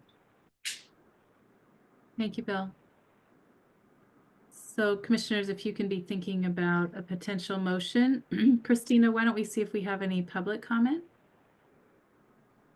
At this time, we'd like to invite any members of the public in attendance who may wish to contribute public testimony to raise your digital hand, and staff will call on you. If you're calling in by phone, press the number 9 on your dial pad to activate the raised hand function, and dial 6 to mute and unmute yourself. Please state your name and any relevant project affiliation information, and please keep your comments to 2 minutes.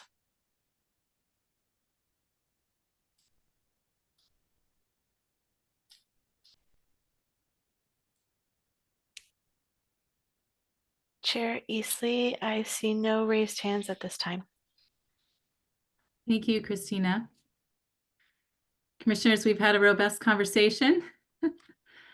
We need to propose a vote.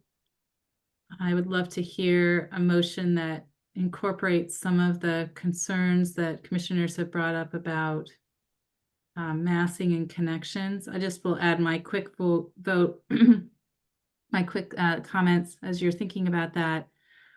You know, what struck me when I saw this project for the first time a year or so ago is that this is very much a site that will be experienced in the round. It has 3 public faces. Like other institutions in the colleges of the Fenway, Longwood area, you're constantly walking from one campus to another through some kind of either joint venture site or other entity. And I think it's really important that we continue to emphasize the connections part of this.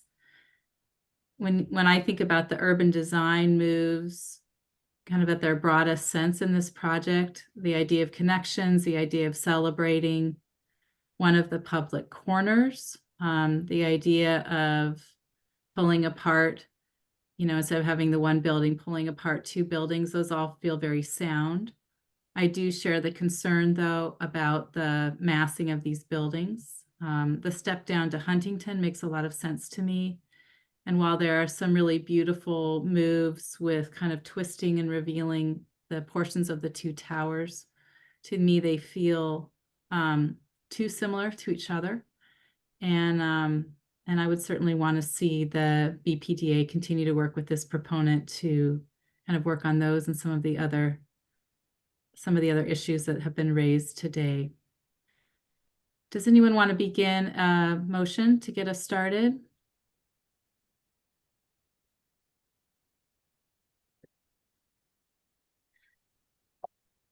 I think it sounds to me like there are a number of commissioners who have serious concerns about the project.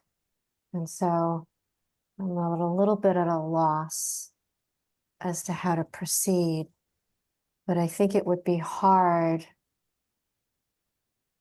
to just let this go forward without a little bit more review from my fellow commissioners, Lubenow and Bill, Anne-Marie and Bill. I think I'm just trying to think of a creative way, because I know that this proponent group this is my first time seeing the project. That's why I haven't said anything, because I feel like it's not fair to the proponent. But I just wonder if there's a way in which this proponent group could go back to BPDA, address some of the try to address some of the issues and bring this back. Either I'm trying to think of speed as of essence here, and bring this back and see if Anne-Marie and Bill could, and Linda, I know you've expressed some bigger issues about the scale of the building and things like that, that we don't slow down the proponent for months, but we also respect the voices of our fellow commissioners who have, from what I'm hearing, have expressed some very serious fundamental concerns about the project. So I don't have a real answer, but I do feel like it would be hard for me to vote for the project just moving forward without some mitigation and a second round of review. Sounds like some of the commissioner comments are things that could be addressed, as kind of nudges to the project, and then others obviously are a bigger issue. But and then also Laura brought up an issue about the park itself, and so I haven't been part of the process, so I don't know if it has to do with the responsiveness of the team or what, but I feel like there's got to be some middle ground that we can walk here, because I do feel like the proponent team has done a lot of work and they've come forward to us many, many times. So I don't want to, and this feels like an important project. So for many reasons. So I feel like one time we've done this where we have had the proponent group work with BPDA to address some of the issues that have been brought up, and that there's a separate subcommittee meeting that's organized, or this has happened to me where the issues that I find most concerning are emailed to me. I see them as a kind of deck, and then I send comments to BCDC staff or BPDA staff on, yes, I think this has gotten better, or no, I think there's still an issue here. So that there's a little bit of communication, but maybe we use communication that's a little bit not the standard process, because I feel like it would really slow down the process if we did that. Yeah, thanks, McKeon. I think I think all of those are great comments. I'm wondering if someone can craft a motion. I know that you know, the options that we have available to us in terms of voting are you know, to vote in favor, to abstain.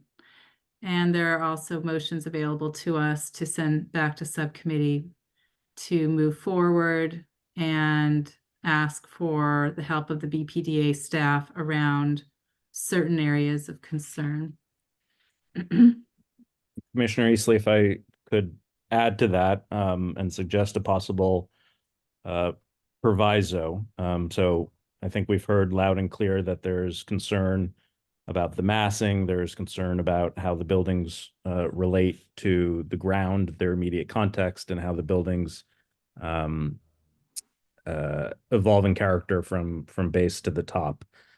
So I think this is something we can certainly continue working with the proponent on. If the commission feels comfortable, I think that, you know, we could come back for informational updates to the commission so that you all can see the progress of this and get comfortable with that. You know, it would have to be done in a public way as part of the public record and not, you know, through separate packages. So I think that's something we can certainly work on.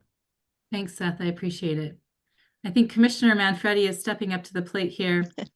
David, are you gonna try a motion here? Oh, now you're you're upping your expectations, Linda. This is a really hard one because I do hear the some significant concerns by several commissioners. I kind of want to put them in two categories. And I don't know if this helps or not, but I'll try this. In one category, I put a couple of issues that are really sort of tangible, measurable kinds of things. And what I mean by that is, Bill pointed out two things. He pointed out several important things, but two that struck me as really relevant. And one is Parker Street, and he kind of called me out on that. I'm kidding, Bill. That I didn't notice that the East Building didn't get the same setback that the West Building got, and I'm sure Bill's right that the building on the corner of Parker and Huntington is not that I know anything, but that is not going to be there forever, and so that always gives me pause. That are we doing something that's going to then allow the next thing to push the boundary even a little bit further? So I think that's something that concerns me. I thought what was done on the West Building was really important to Parker. And it's not just an alley. It does extend. It goes into the middle of the Wentworth campus. And so I thought that was really important. And the connectivity to Museum Road as well. So that's those two are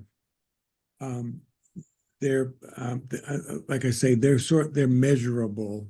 I'm calling them that. And then in another category, I'm putting things that I think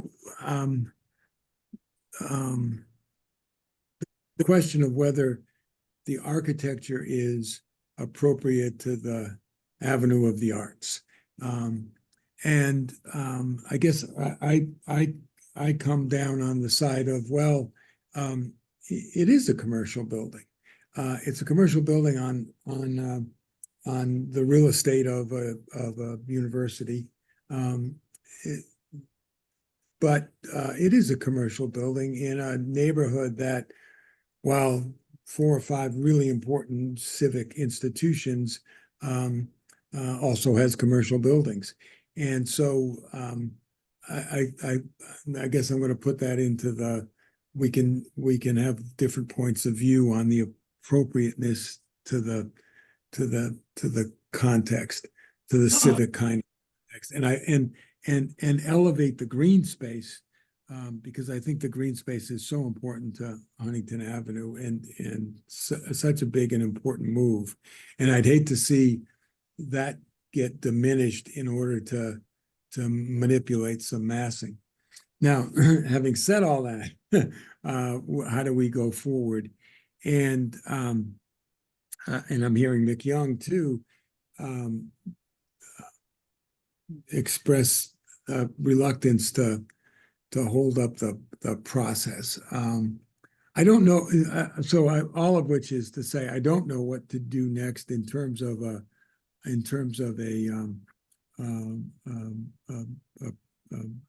measure that we can vote on.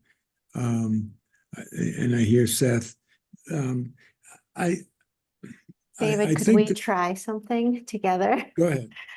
Which is, we take part of Seth's recommendations and we say we send this back to BPDA, and that we ask for it to come back for the next full committee meeting, which is June, which is what? That would be June 28th June or something like that. 28th. What, So Linda, am I right? It is right, but I think we might have a full agenda, so we'd have to Or work we with make a Christina on special, whenever that was. we make a special meeting, if we could get acceptance from the folks who've been part of this process to do a quick half an hour, 40-minute, like we time it so that, and because I would feel bad if it just went back to BPDA and then just went into a black hole. I feel like it's very rare for the commission to have this many folks express concern about this many large items, from Laura, which is the public realm, Laura and Bill, to David did a great job of kind of summarizing the issues. But that feels like a fair kind of I don't know if I've come up with a solution, but it's to send it back to BPDA for 2 weeks, give the proponent 2 or 3 weeks, and June 28th is in 3 weeks, have the proponent come back and present, or the week before or something, if that's the preference. And that the folks from BCDC, we make sure that at least one of 4 of the folks who expressed real serious concern is there to represent that voice, and that then there's a closure that happens. Mick Young, are you suggesting that we take a vote to vote it through with the caveat that the proviso that we would see this again at the monthly meeting, or that we would essentially send it back to subcommittee? But that's I would vote to send it back to subcommittee, but to have it come back as quickly as possible to the BCDC. Sorry to put words in your mouth, but I actually realized I don't know what I'm saying, but in terms of emotion, we need to have something concrete. So David, maybe you can help me. Like, I think Christina may have crafted the motion in her infinite wisdom. Okay. Actually, I just wanted to clarify that you don't need to send it back to subcommittee. If you'd like to see it in full commission again, you would just table the agenda item. You don't need to vote today. You just make a motion to table it, and we would reintroduce the agenda item at a future full commission meeting. I would also like to say to the commission that you actually don't need to make a singular recommendation.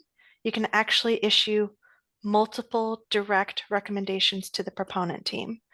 So it doesn't, I know that culturally we have historically voted to approve a project and move it forward and then attach provisos, but where it sounds like there are very strong and specific opinions about a dimensional setback, about an alignment of a passageway between 2 existing buildings, that you could issue singular recommendations on those features of the project. So just wanted to offer those 2 pieces. Thanks, Christina. What I'm hearing, and I know Mimi's got her hand up, what I'm hearing is a level of comfort in tabling this, seeing it again, and having the proponent address some of the concerns that have been brought up today. But I would, just for your consideration, suggest that we wouldn't see the project until the proponent had enough time to address those. I don't know that it's in any favor of them to come back in 2 weeks if they haven't had the I time. think we would defer to the proponent, what Yes. they think is possible. But Yes. my hunch is if we go to a vote today, we might not get it. Yep. Mimi, my do you want to try your hand at a motion? I see your hand. I up. mean, the reason I can't make one. yeah, the reason I haven't made a motion is because I feel like we're really stuck on the massing. And I wonder if we send them back to look at massing, what massing can they actually change based on the dimensional criteria of a lab building, of a life science building. And that to me is where I'm stuck, because they need to make it commercially successful. And so are we really giving them direction by telling them to change the massing? I think we could give them direction to change, look at the setback of Parker Street. I think we could tell them, you know, do one more look at the connection through, but I don't think they're going to be able to make significant changes to the massing. And I just want to make sure we're giving them clear direction on that. So Mimi, Thank you, Mimi. I'm going to make a specific request of the proponent with regard to that. Look, this is a request, and I don't think that the difference between 11 stories and 12 stories means anything or much. And I know you did that in response. By the way, I gotta repeat something that Bill said. I think everybody here has the utmost respect for this design team. Your portfolio of work speaks for itself. But I'm going to say the difference between 11 and 12 stories is not significant. And so here's a specific request, and you can do with it what you want, or we could make it a condition if my colleagues agree. Bill made two very specific points. One is take that setback that's on the west building on Parker and implement it on the east building.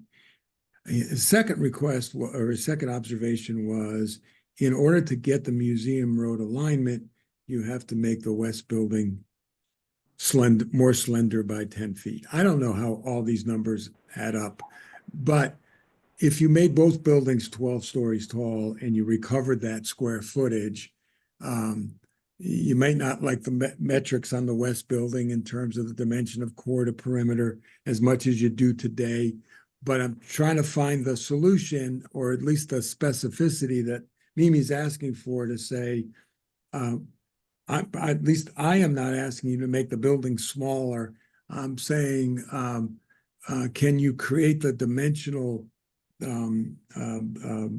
setback? The setback and the opening of the dimension of the passageway, and recover the square footage. If both buildings were the same height, you get an extra floor. And I don't remember how big your floor plates are, and I don't know if those numbers are all going to add up the way I think they are. But I'm trying to be specific and more specific in the ask, because I think what Mimi said is important.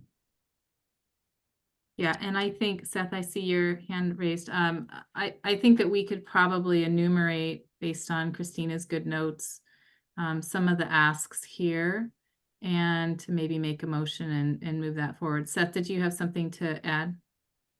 Yes, and I thank you, Commissioner. I think that we're certainly open to working with the proponent and finding a solution here. I know the shape and mass of the buildings is a result of a lot of competing forces, some that were talked about tonight, and alignments that were talked about tonight, others that weren't, including shadows on the Fens and the Avenue of the Arts master plan, and shadows there too. So it's a delicate balance, as you all know, as these buildings come towards this point in the process of all of those competing interests, along with the from the inside out as well as the outside in.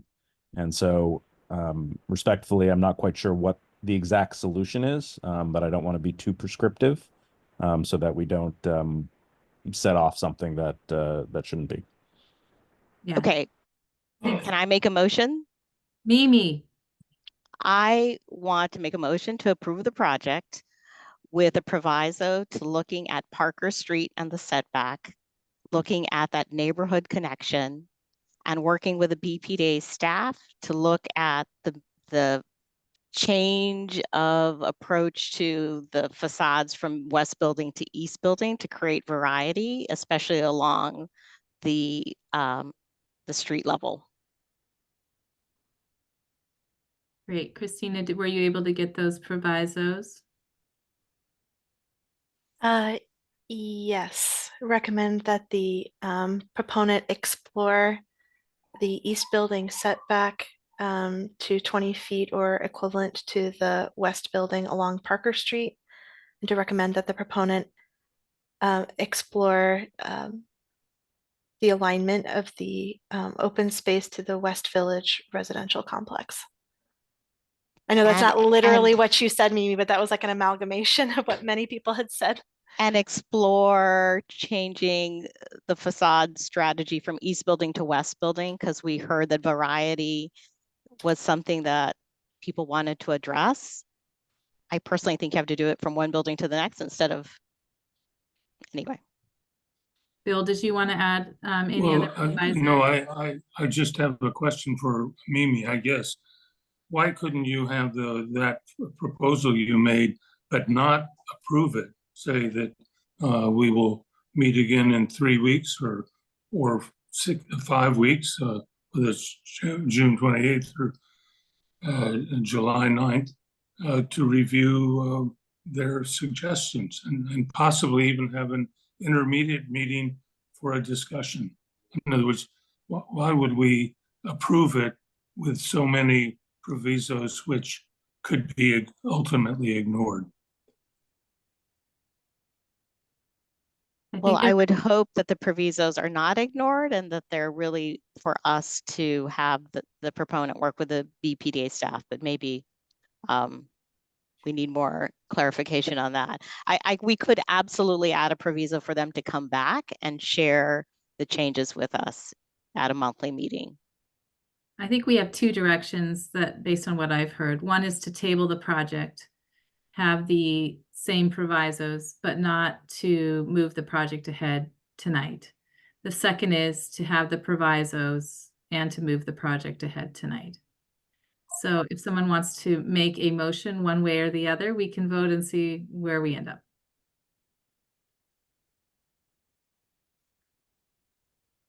Bill, you want to do it? Go ahead, Bill. Well, I'd actually rather have someone else, because I obviously have stated my opinion so strongly.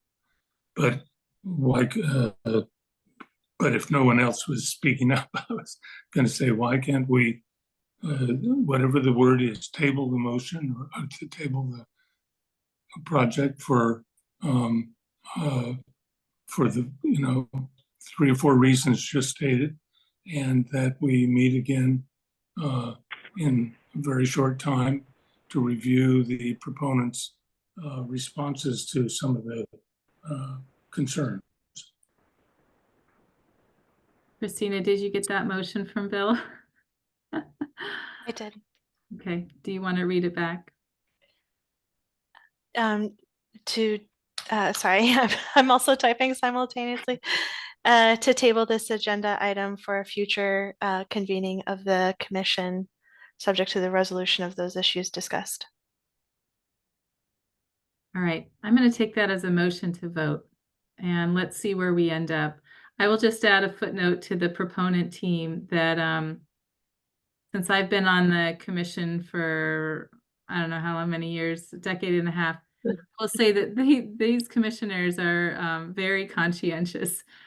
We've had a lot more kind of discussion about these issues. I think what you're seeing is really a reflection of the kind of concern and care and love for the city. So I appreciate your comments as we are getting some of these topics out here on the table. All right, Bill has made a motion. Do we have a second? Second. We have a second by Anne Marie. If you are in favor, please say aye. McYoung? Could you repeat the motion one more time? Sure, I'll have Christina do that since she has the Well, record. we could refine them. We could refine the motion a little more. I didn't. I was Bill, do you want proposing me to that. do it? I know you felt a little Yes. uncomfortable. Okay, so let me try something. Which is we table the motion today and the proponents take the comments and they address what they can. They are the designers, so it's not our job to kind of tell them how to design this. And then, okay, I'm not giving up. Okay, let me try again. Sorry about that. We table the motion today.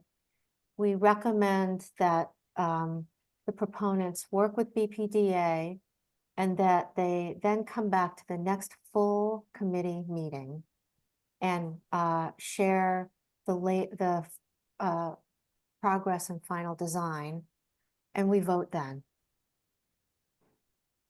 It seems like a balance. Yeah, We're not asking them to come back to subcommittee and do 5 more subcommittees, but what do you think of that? Mick Young? Yes. You might change the word committee to commission.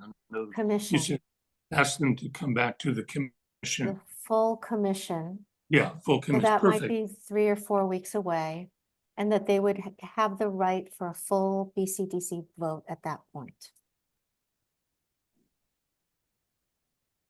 Does that make sense? Yeah, and I think Christina had written down the specific requests. So Okay. I think the motion is going to be something like this. I cannot make the motion, but Christina, I think as part of the record, we would be tabling it tonight.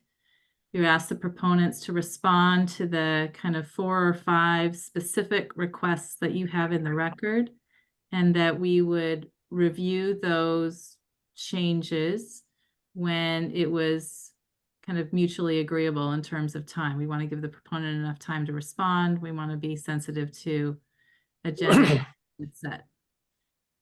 So if you want to read that back, since I can't officially make the motion, that would be great. Sure. Vote to table this agenda item, proponent team to further study comments shared in this meeting, specifically those that I enumerated previously, and work with BPDA staff to return to a convening of the full commission. All right. Do we have a second for that? A second. Thanks, McYoung. If you are in favor, please say aye. McYoung? Aye. Kathy? Aye. Mimi? Nay. Nay. Nay. Anne Marie? Abstain. David Manfredi? Aye. David, you cut out. Sorry. Aye. Aye. Laura Solano? Laura, you're on mute. Nay. And myself, aye. You didn't call on me. Oh, Bill, sorry, you're right. Bill, I will vote aye on that motion. okay. I think the Good. ayes carry today, Christina. Great. We will see the proponent team at the next full commission meeting that we are able to put them on the agenda. Thank you all for all of the good comments. Glad to see this project is moving forward in this way as Can I make a request? maybe. That's up to Christina. Richard, is it something we can follow up with? Is it regarding scheduling? Well, I actually just want to request that the commissioners that have had the comments today, we actually have the ability to meet with them. That's been part of the problem throughout this process is commissioners in and out of meetings. Yeah, we And won't I have another. respectfully request. We won't have another subcommittee, Richard. It would be the full commission. Is it allowed to be done individually so they can understand the context a little better? No, sir. It's a requirement of open meeting law Okay. that the commissioners give feedback in a public forum. Okay. But we will follow up with you to discuss next steps. Okay, thank you. Thanks to the proponent team. Thank you for your patience. Look forward to seeing you again. Thank you. Thank you. All right, I see that David Hassine is back, and if we can invite Commissioner Sykes back. At this point, we're going to review our 2 new projects, and I am going to hand this over to Mimi, who will run the second half of the meeting. Thanks, Mimi. Thank you, Linda. We were hoping to stay on with a short agenda today, but anyway, maybe we'll pick up in the presentation for new projects. I think I'm handing it off to you, Christina. Actually, Ted Schwartzberg will be giving planning context for this project since it's a project being introduced for the first time. And if members of the proponent team, I know, David, that you're here and we've promoted you to co-host, but if you have other people who will be speaking, can you ask them to raise their hand so that we can promote them while Ted's giving the planning context? Okay, are you ready for me to go, Christina? We are, Ted. Thank you. Thank you. My name is Ted Schwartzberg, Assistant Deputy Director for Zoning Compliance, and I'll be presenting planning context slides on behalf of Amy Chambers this evening. The first slide is an overview of the planning context for Brighton, where Faneuil Gardens is located. Faneuil Gardens is a project in Brighton that aims to transform existing public housing into a modern, sustainable, and community-focused development, and is put forward by a joint development partnership between the Boston Housing Authority and the community builders. In addition to the local planning initiatives noted on the left side of this slide, the proposed sustainability and site design upgrades are supportive of the goals of Climate Ready Boston 20, which was published in 2016, by adapting the building to meet passive house standards and expanding the use of green infrastructure. Next slide, please.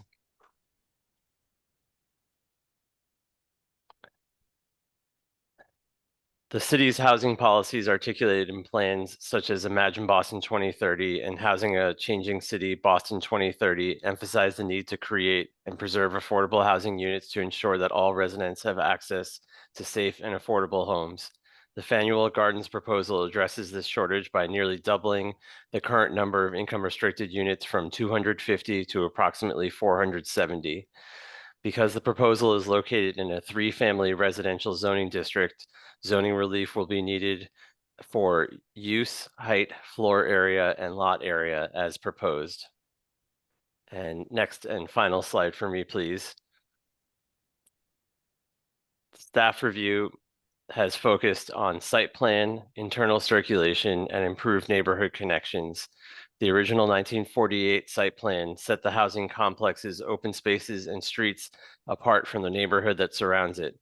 While constrained by an easement shown in the figure on the left in blue, the review process has focused on better integrating the site's public realm improvements into adjacent streets, public parks, and open spaces. Thank you, and I'll turn it back to you, Christina.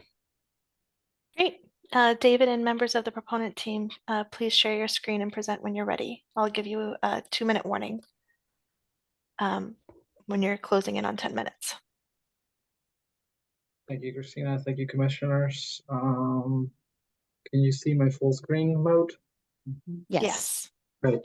So today, my name is David. I'm with the community builders, and I'm going to show you 2 years of working closely with the existing residents of Faneuil Gardens in our development team being led by MVRDV. As Ted mentioned, we're proposing 441 income restricted units, 100% affordable. We're seeking 121A approval. In Article 80B, approval for phase 1 only. About 50% of the site is usable open space, and phase 1, it's about 109 units or 142,000 gross square feet. Faneuil Gardens, as you saw, it's in Brighton at the intersection of triple-decker duplex residential neighborhood on the southwest side, and then Boston Landing with a commuter rail station and mixed use and high rises on the northeast side. McKinney Park, of course, presents a great opportunity to see and understand the relationship of the site, and then Charles River on the northwest side. It's bounded by North Beacon on this north side street, and then Faneuil Street on the south side. Equally or more important is understanding the community living in Faneuil Gardens. 600 residents, mostly people of color. 1/3 of them are head of households, females, caregivers, mom, right here. The other third are children under the age of 12. And then out of the 200 remaining people, 100 of them are seniors. So it's like the perfect picture of who we kept in mind at the core of our mission of who we're designing for. We develop a thorough community process where we co-design with them, including focus groups, community-wide meetings, and design workshops where we brought in 3D models. What we learned about the neighborhood is that it's a great place for families to live in, right next to the park, but this crossing is unsafe. It does feel a little bit like a physical and social island, and a lot of the residents use the bus as a main mode of transportation or walk. It is important to mention that the north side feels very different than the south side. You can see the difference in scale with Boston Landing in the low residential area. At the side, Ted, thank you for mentioning the easement that forces kind of like to keep the existing grade in place at the same time with the trees that we're trying to preserve. One thing that we learned from the community is that we want a central community space close to the park, in the central space that is without cars. It's key for the families and kids that live in the area. So designing for them was very important. With that, I will transfer it to Franz, who's going to tell you about the proposal. Thank you, David. So yeah, on this crossroads of connections to the neighborhood assets, we want to create a pulsing heart for Brighton. We want to create a neighborhood that is about community, that's green, that's playful, a place where children can play, learn, and a vibrant place, especially a place for people. Faneuil Gardens is a community with 200 children, caretakers, and we want to prioritize them by making a safe and friendly environment. Next slide, please. And we want to do this by moving the cars to the east and west boundary of the plot, thereby creating an open heart in the plot where diverse green can come. And of course, we want to make a good connection to one of the big neighborhood assets, McKinney Park. Not only that, we want to introduce this diagonal connection, a diagonal residential footpath that connects the neighborhood towards Boston Landing. By adding the additional buildings, we create 4 pocket parks next to this diagonal residential boulevard. And then we also have looked at heights. So towards Boston Landing, the buildings will be higher. Towards the residential neighborhood, they will be lower. And then also we cut the blocks up to shift them. And we will show that a little bit later in a more detailed way. Next slide, please. So we have the 10 mid-century buildings that we will demolish. Next slide, please. And replaced by 5 modern buildings that will provide high quality units for the people that live there, and also create a neighborhood with a connection to McKinney Park, and a connection towards the bigger Brighton neighborhood. Next slide, please. As I said, the blocks will differ in shape and also in height. Towards Boston Landing, we will have the higher volumes. Towards the neighborhood, we will have the lower volumes. And by cutting these 5 blocks up in 17 smaller blocks, and by shifting a little bit, we also create a neighborhood scale. We will create a more human scale inside the blocks. We're talking about a master plan here. So what we try to introduce here also is a color scheme on what colors we would like to see here, what we would like to use. And the idea is that we use the colors that are already in the neighborhood and also use them in here. From a bit muted on the outside of the blocks, but moving and we're becoming more brightened when we go to the heart of this community.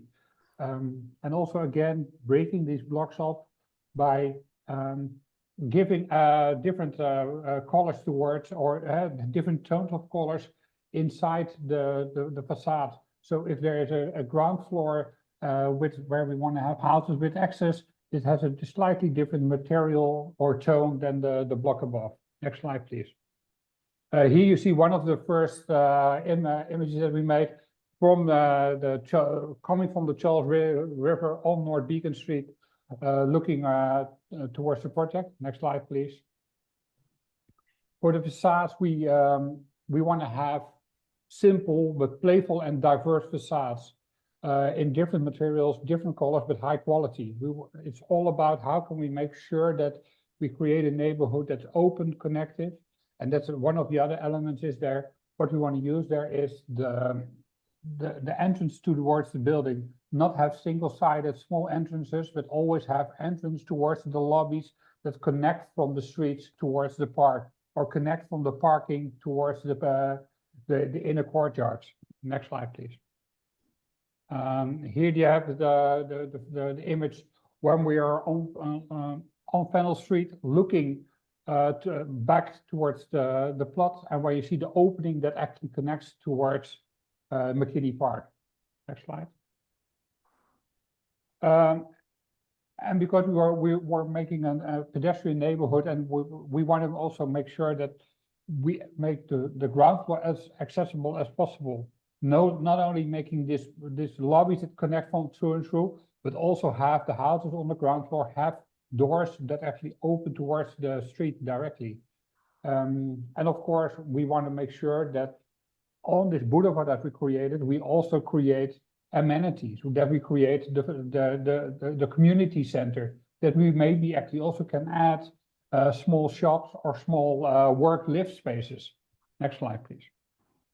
And here you see an overview where you see this connection from Faneuil Street towards the North Beacon, lined with small retail, maybe an ice shop where you can go in the evening with your partner, or a live workspace where there are a lot of actually artists working inside this community, so that in these amenity spaces, in these live workspaces, they could actually also use them. And of course, then the heart of it, the community center, that is also important for all the people living there. So you have 2 minutes left. Okay, then let's skip this slide and let's go. What we did is all these elements we actually combined in one document for the architects that are going to work on it. We made the design guidelines where we show, next slide, how we think the block should look, that they shouldn't be broken up by this, that we want to have the real shifts in the blocks, that we want to have real connection from the parking to towards the garden. Next slide, please. That we want to have the houses with direct accessible units. Next slide. And let's go to the images where you see these are all these elements that we use.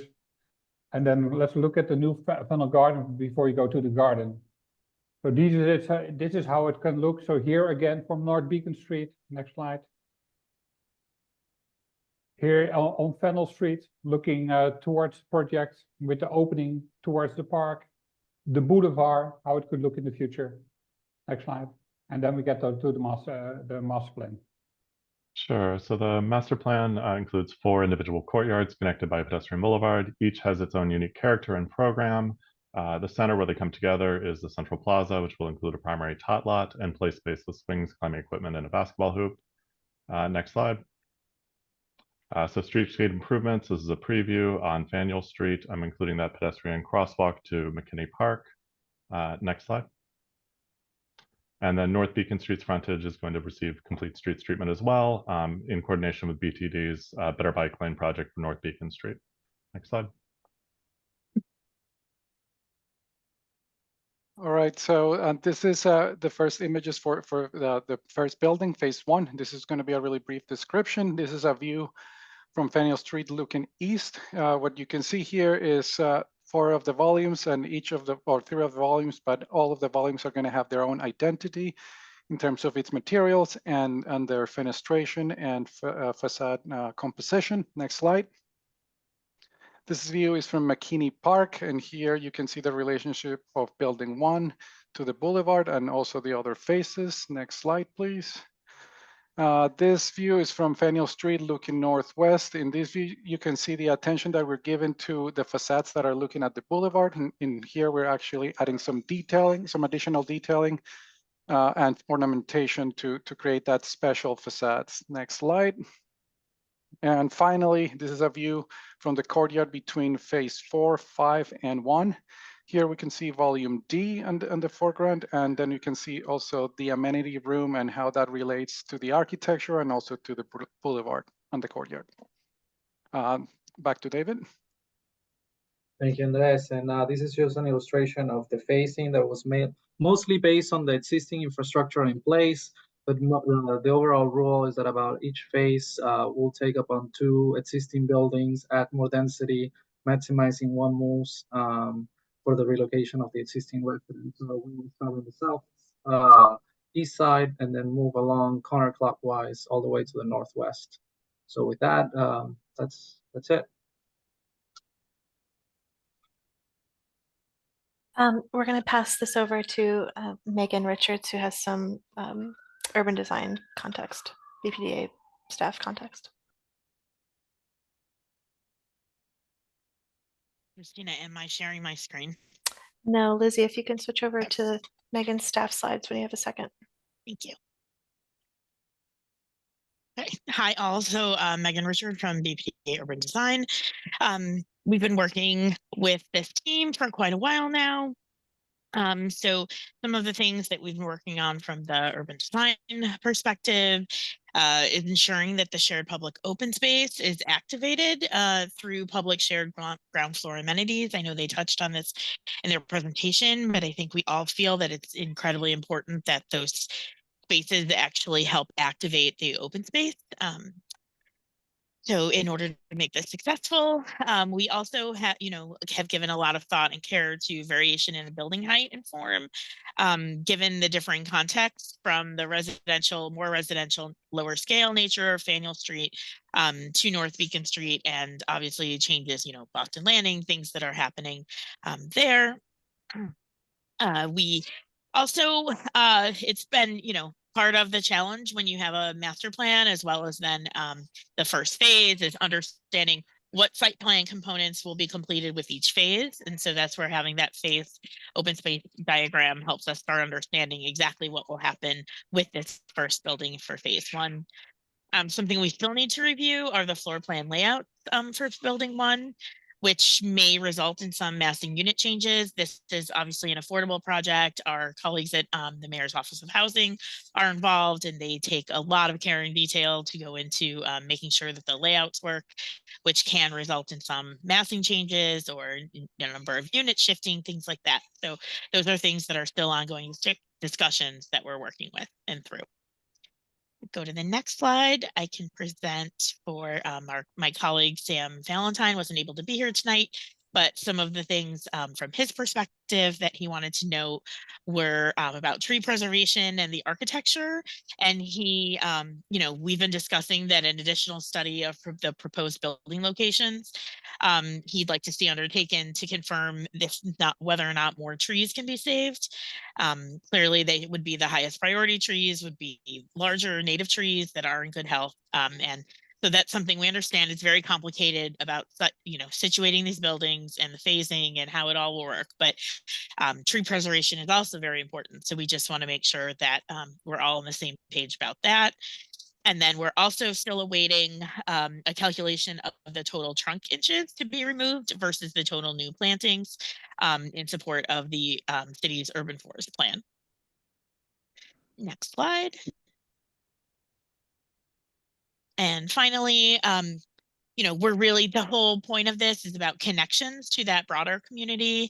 And so, they're successfully coordinating a crosswalk at Faneuil Street that I believe doesn't currently exist. So really being able to make that connection with the McKinney Park, much more user-friendly and working for the residents here. And especially given that McKinney Park is currently undergoing a real rehabilitation project through the Parks Department. Generally, the proponent site plan is rich and thoughtful in the interior courtyards. Clearly, much thought has gone into the design of those, but we'd also like to see the proponent carry out that level of attention to the perimeter and the abutting edges and making sure that it all feels really well designed. We understood from the beginning that pushing the parking to the edges was, part of the beginning early concept, and we were in agreement that structured parking just doesn't work here, but we also want to make sure that the parking is designed to feel like a street and really complete the site. And we also have been requesting sections from the proponent in these locations to conceive of the surface parking lot as street-like, which is, sorry, what I just said. I got ahead of myself there. So I think that's all. Thanks, Megan. Looks like we have a few commissioners. I'll start with Kirk Sykes. Great. Thank you very much. I really enjoyed the 8-diagram sheet that really did a great job of explaining what you were trying to achieve. So my comments, I'll go from the macro to the micro. Kirk, can I just interrupt for 1 second and ask the proponent team to pull up a slide? You can start with the 8, rules or whatever diagram you want to start. Your principle, yeah. Start, I think your principles were very clear. I don't know that we need to spend a lot of time. I think just a site plan would be helpful. Any site plan that'll work. All right. So my comments. I think the organization of the site makes a lot of sense, and I want to go to your comment about creating the heart of the community. And I think most of my comments have to do with the connectivity to McKinney Park and the sight lines to McKinney Park. And I think most of that has to do with the 4 legs of the buildings that project into the center courtyard. And so as you come back to committee, I would think some visual sight lines to the park would be helpful. And in general, I guess my comment is, if the legs were shorter, more of the heart of this development might be connected to McKinney Park in a way that visually and physically more of this block that you're reorganizing could feel as though it's part of that park. And so I'm generally in agreement on the scale and the massing, but I would ask you to revisit thinking about the length of these legs that project into the center and how it affects the feel of the space. Going to the micro scale, I think once you start to scale up to 5 over podium, you need to think about breaking down the massing further, especially in consideration of the surrounding neighborhood and the scale of the residential buildings. So I would thinking about how you're going to do that rather than these sort of very planar surfaces would be very helpful. And then lastly, I'd go to the ground floor plane and talk about transparency and visibility and help us understand better eyes on the space that you're creating in the center of this block, and how are these sub courtyards versus the courtyards connected to the buildings and the dwellers who live surrounding it. So those are my comments. Thanks, Kirk. McYoung? Yeah, I find the project interesting, and I think the massing, I probably would love to see some process in that. But in terms of if we could see a landscape plan, when you come to subcommittee, I'd like to just hear more about, like, it seems almost like, I don't really see the heart, but I do see 4 individual courtyards. And I'd like to hear more about what the conceptual underpinnings of that are. You don't need to see the detailed design, because right now they feel, even though the words on recreation, gathering, relaxation, and exchange are there, they infer that all 4 courtyards will have different programming kind of aspirations. But right now, they're all kind of similar. They all have kind of a floating lawn in the middle with paths that go around it. And so the 2 pieces that I find most problematic are the recreational and the relaxation, that they look so similar when they are serving very different purposes. So I think having a programming diagram and for your team to just take a closer look at the project to make sure that there's a kind of, either there's a point of view, either all 4 courtyards kind of have the same kit of parts and they just change the scale of it, or that they're very different, like how the building massings are starting to do that with color, and that the 4 really offer this neighborhood very different experiences in the 4 courtyards. But I do agree with Kirk that I don't see a heart. So if that's the intention, then I think the building massings need to kind of be rejiggered. But if it's about creating these kind of 4 individual unique spaces, then I'd like to hear more about that. So I think there's a little ambiguity in the design right now. Thanks, McYoung. Linda Easley. Thank you, Mimi. I'll piggyback on the comments about open space. I agree. I know this site really well, and one of the challenges, and you brought this up as well, is the fact that all of the open spaces today are very much the same, right? They're running, I guess, north-south in the existing configuration. And I would love in subcommittee for the team to bring back maybe some of the other ideas for maybe creating different sizes of open space, and also to make maybe some connections east-west, which leads into my second ask. So I know that you don't control anything to your west or anything to your east, but what's really interesting about this neighborhood, and I'd love to see it in a larger context when we get to subcommittee, is that the area right around the Faneuil Gardens is a series of these really large super blocks, which are incredibly difficult to navigate. And then when you get, I guess would be east of Market, you begin to break down the neighborhood blocks into something that feels a little bit more intimate, understandable, navigable. And I wonder at subcommittee if you could bring maybe some ideas of any ideas that you've had in the past about maybe introducing a street here, knowing that you don't control anything to the east or west, but almost as a placeholder, as an opportunity in the future for maybe breaking down this larger super block into, I think, some of those smaller, really nice neighborhood scales. So I'd love to see that. Like, I think Electric Avenue is just off to the west here. Then you have a parcel you don't own, but what would happen if you kind of connected Electric, and then, you know, maybe a possibility of going out, there's a CVS or something there now, to the east, just to give us a sense, because it seems like such a wonderful opportunity to reintroduce a neighborhood scale here. Thank you. Thank you, Linda. David Haseen. Thank you. Thank you, Mimi. First of all, thank you for the presentation. And I must say, I look forward to digging into a lot of the diagrams that you had to go quickly through. I find the overall site strategy very interesting and as a compelling response to the existing conditions. And there are many aspects about the massing and strategy about color and volume that I find very compelling. I also think that we have a lot to learn from Dutch social housing in Boston in terms of how to create better housing communities that are built on different kinds of principles than we have traditionally done. And to that end, I am curious in subcommittee to dig in a little bit more to the life of these courtyards. In other words, the relationship of the units and the corridors and the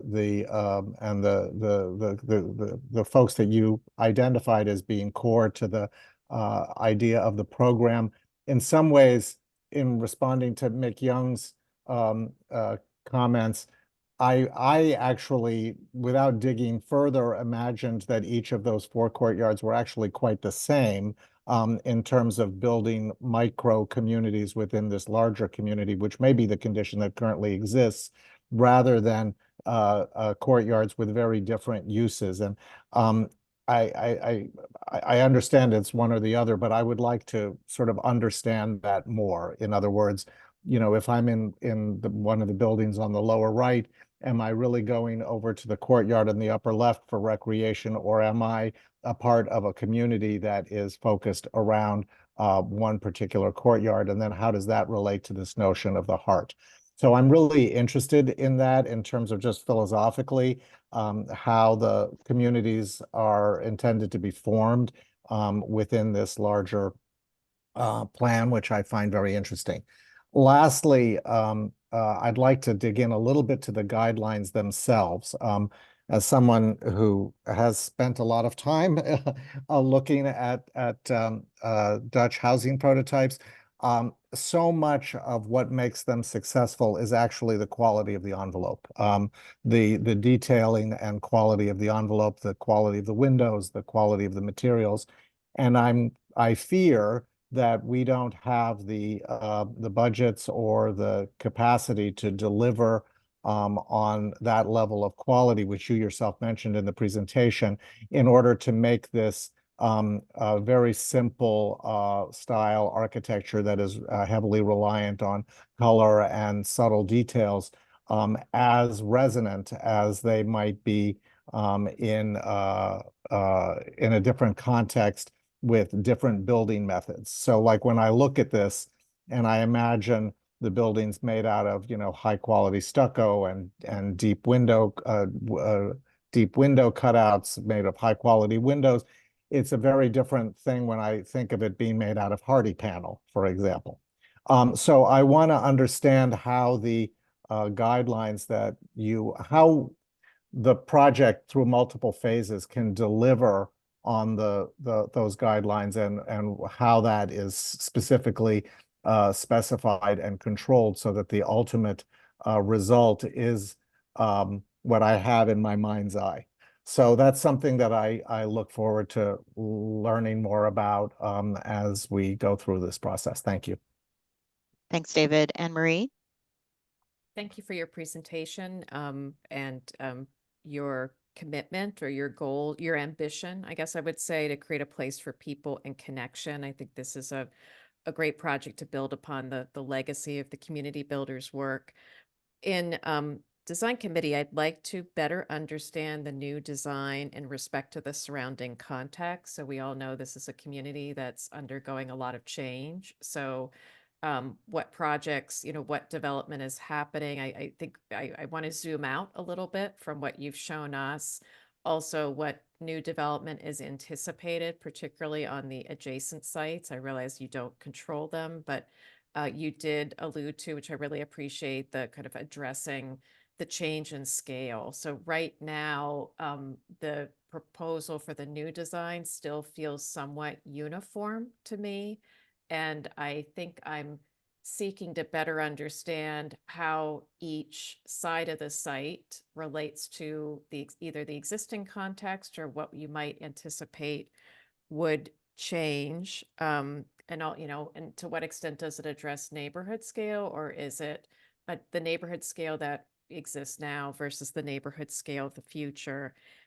In connection with that, I'd like to really understand where the building entrances are. I think you showed a slide that had that, but I think that's going to be, understanding the connections within the site from, say, where I park my car to how I get into the building or how I visit a friend, and how the building entrances relate to what's happening on the adjacent streets.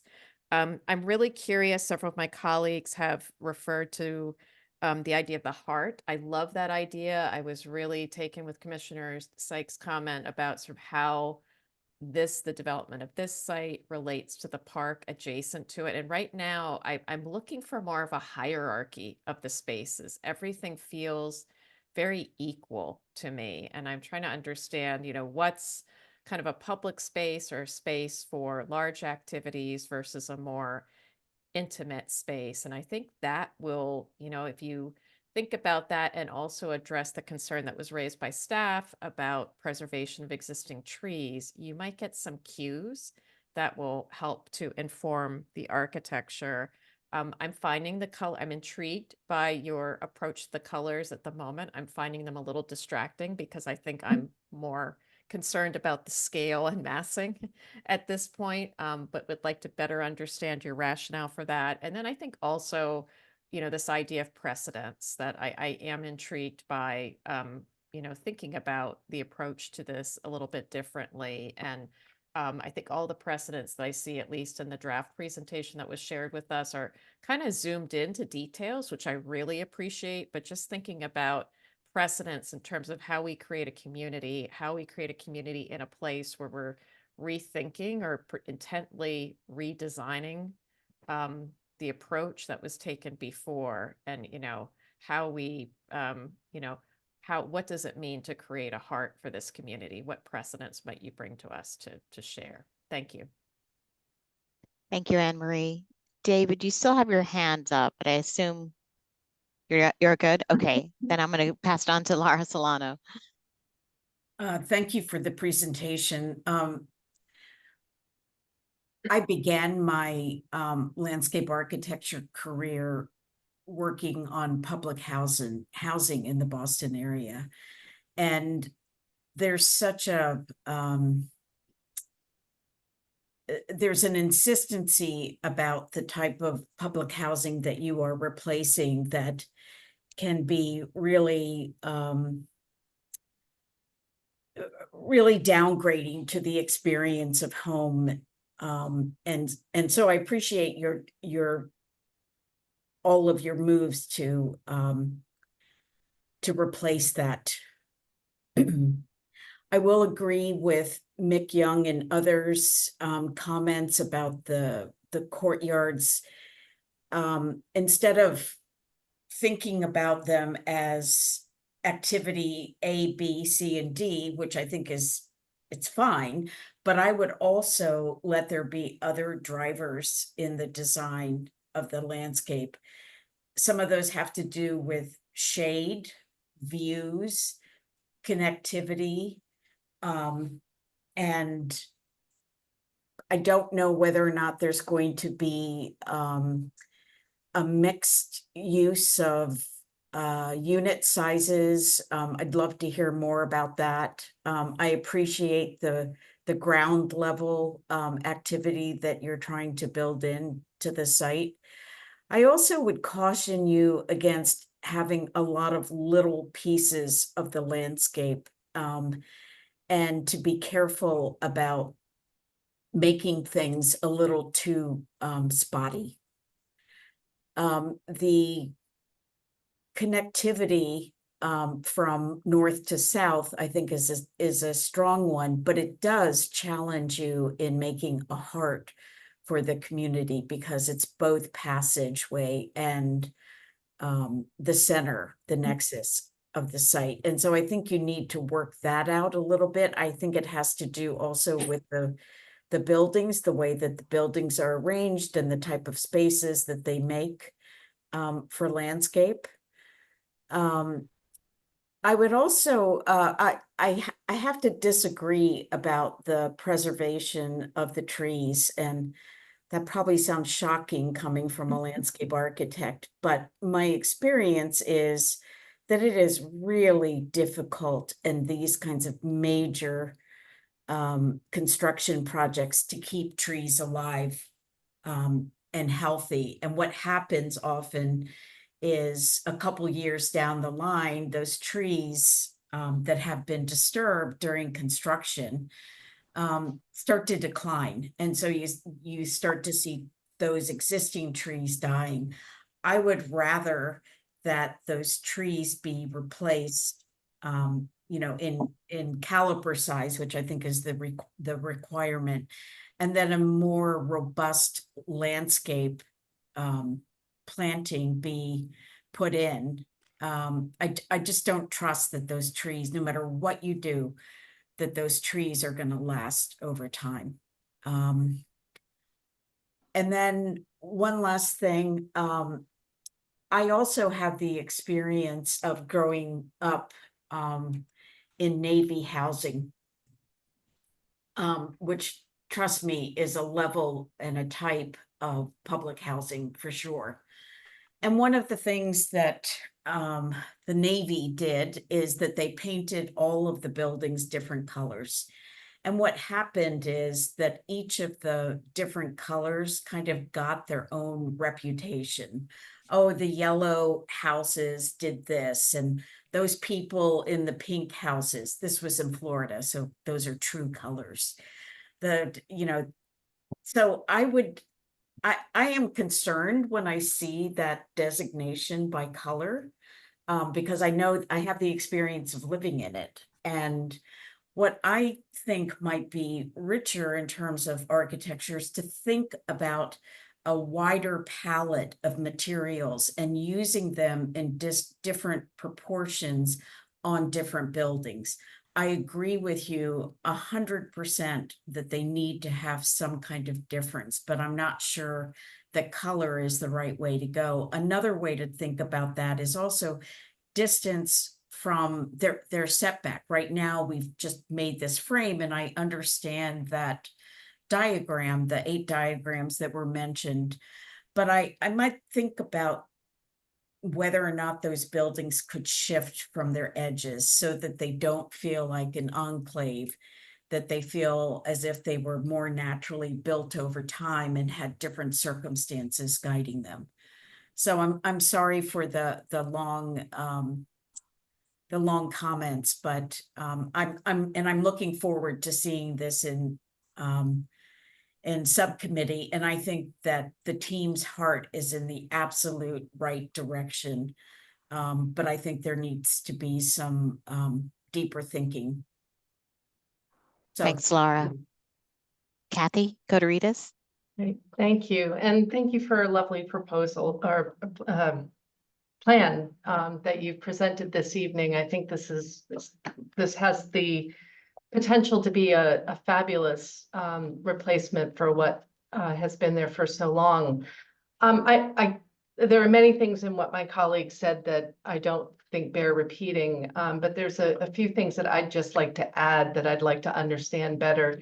And those have to do more with sort of functional issues. I think I understand from the parking lots how residents will load and unload and move in and move out. But I'd like to understand better how that will work, particularly in the middle, the area around 3 and 4 live work area and 5.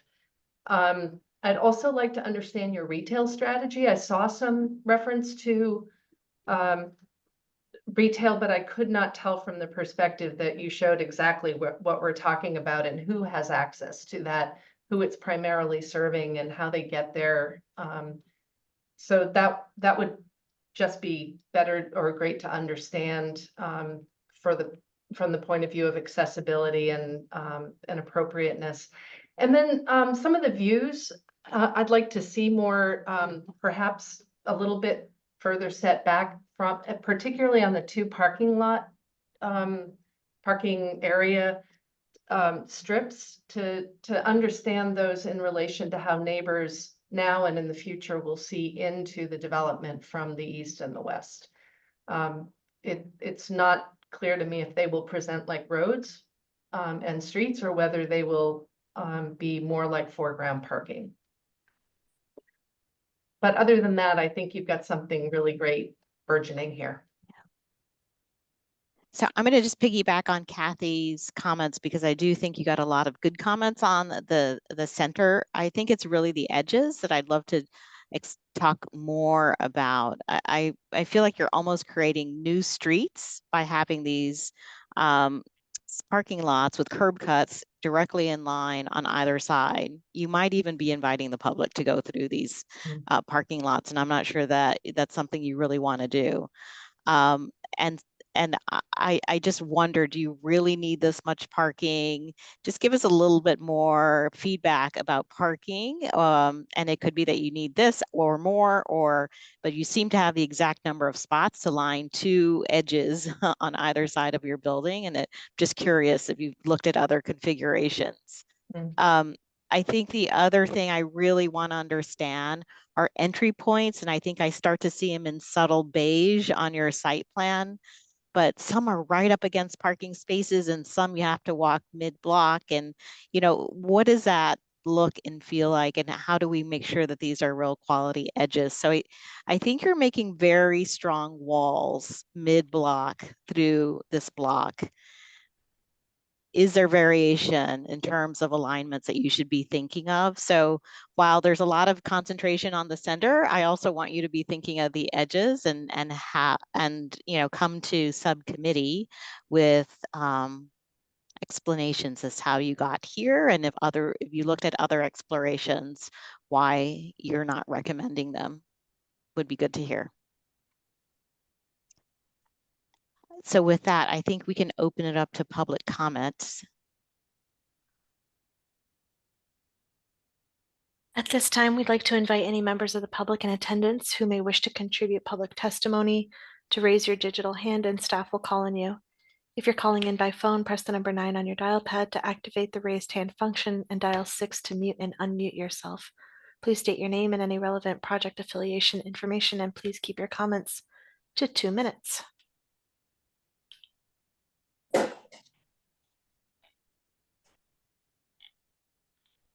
Chair Love, it doesn't appear that at this time anybody has their hand raised. Well, with that, commissioners, do we have a motion? To review. Second. All right, and with that, I'll call everyone, starting with Kathy Cotaritas. Yes. Laura Solano. Yes. Anne Marie Lubenow. Yes. Linda Eastley. Yes. Kirk Sykes. Yes. Bill Ron. Yes. And myself, Mimi Love. We look forward to seeing you in subcommittee. And I think with that, we can move on to the next project, Christina.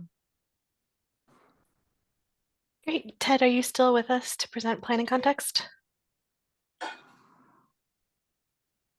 Be my pleasure, Christina. Thank Go you. ahead. And I believe we're going to lose Commissioner Eastley. Everyone else, are you good to stay with us for one more project? I believe Commissioner Haseen will also be dropping off. Okay. No, I'm not. I don't know if I can stay through it all myself. Okay. Bill, we'll keep an eye out for you. But thank you for, if you're here, we'll definitely call on you. But if not, thanks for all your time today.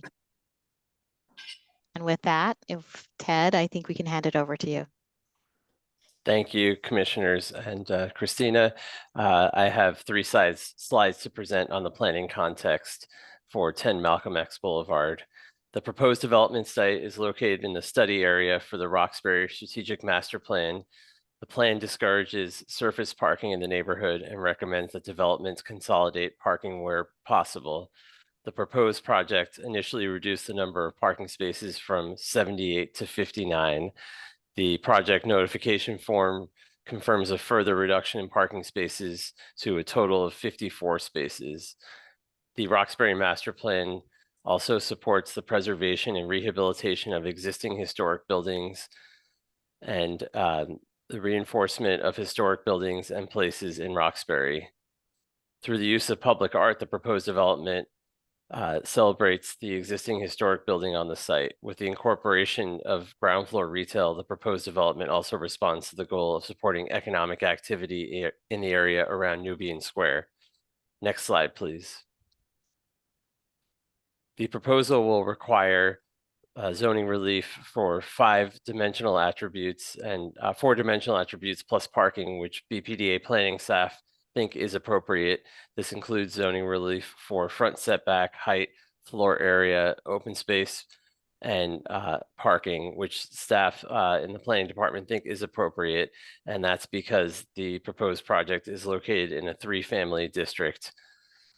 The project site is also subject to several other planning overlays, which include the Highland Park Architectural Conservation District and MHC Historic Inventory Area. And it's also subject to Parks Commission design review because of its proximity to public open space. And for the third and final slide, an overview of the site plan. And this illustrates the 3 buildings on the site. The building at 10 Malcolm X Boulevard, Building A, is an existing structure to remain and was historically used to house the Social Security Administration. This building will be upgraded and remain as commercial use. 2 new buildings are added to the site, buildings B and C. Both of these buildings consist primarily of residential units with active ground floors.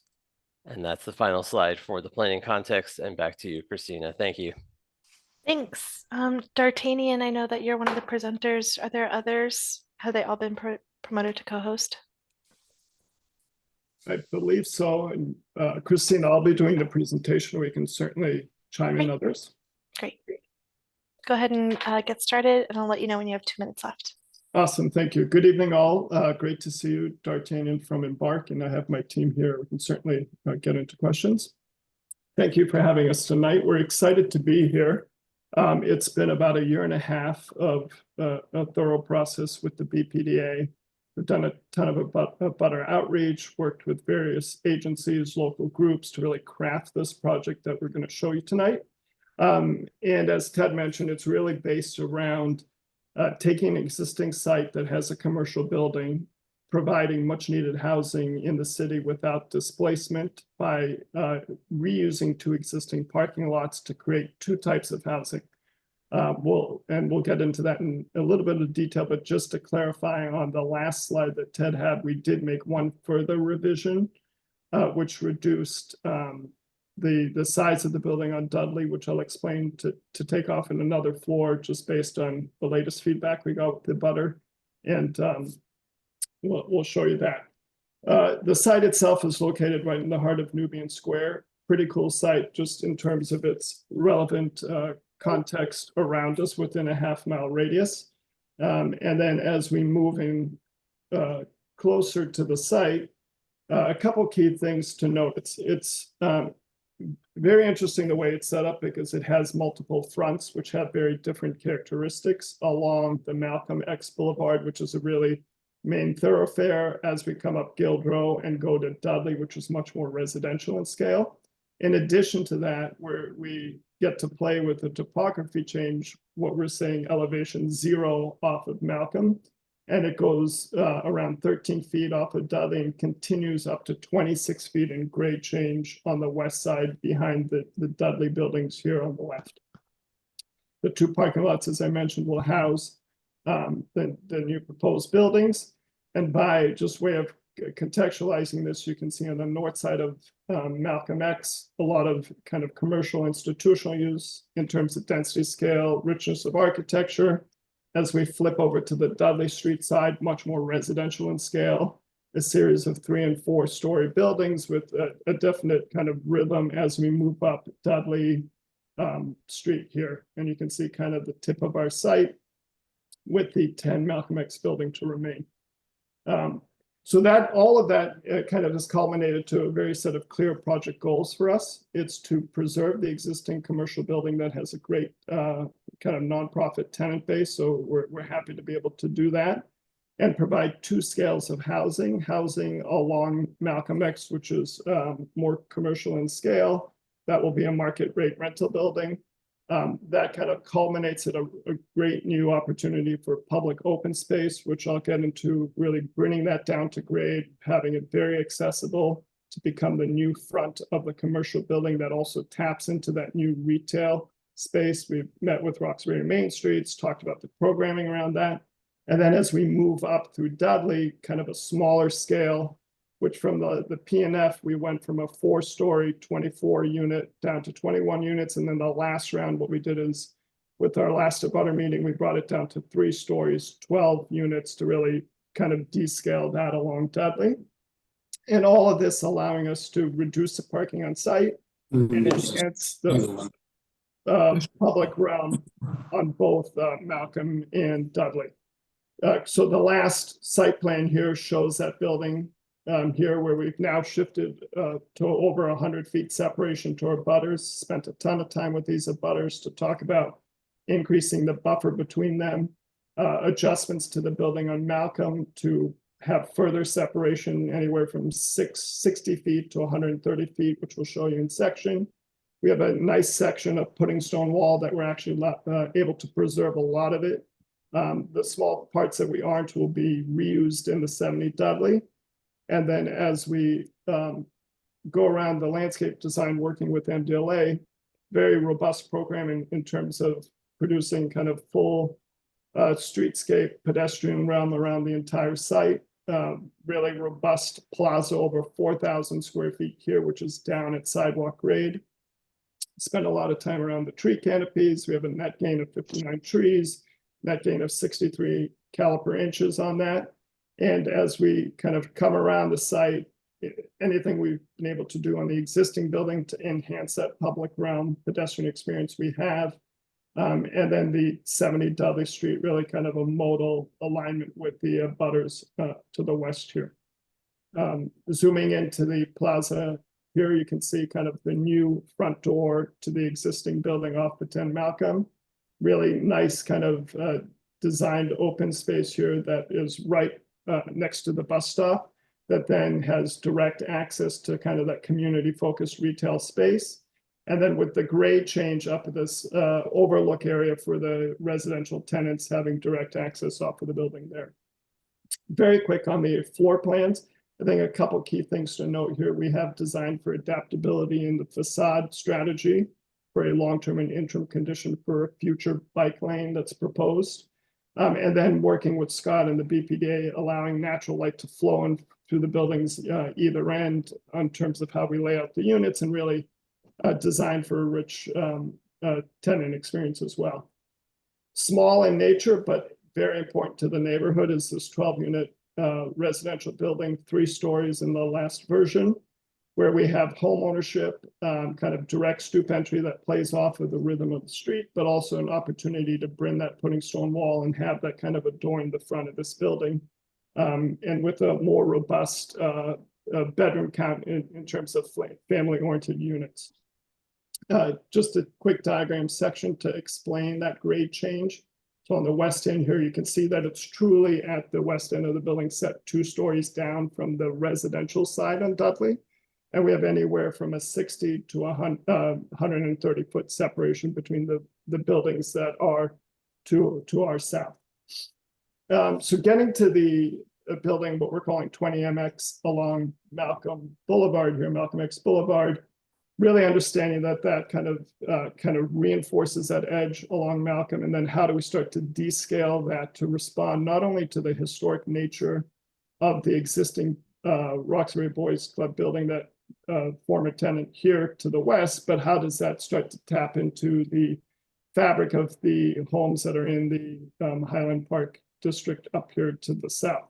So understanding that as a way of translating through the architecture, looking at the richness of the masonry detailing, really had a lot of fun going back and forth with Scott on clarity around tectonics and how we look at what has made up the kind of rich fabric of this neighborhood in terms of detailing, how that can start to translate to our architectural kind of modern take in this residential use.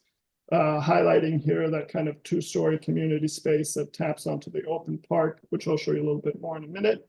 And as we come around, really honing in on key elements of defining entry, being very kind of deliberate about the use of materials, scaling qualities, rhythm of windows, and horizontal and vertical fenestrations that play back into the neighborhood, kind of rich coining details at the edge of the building here.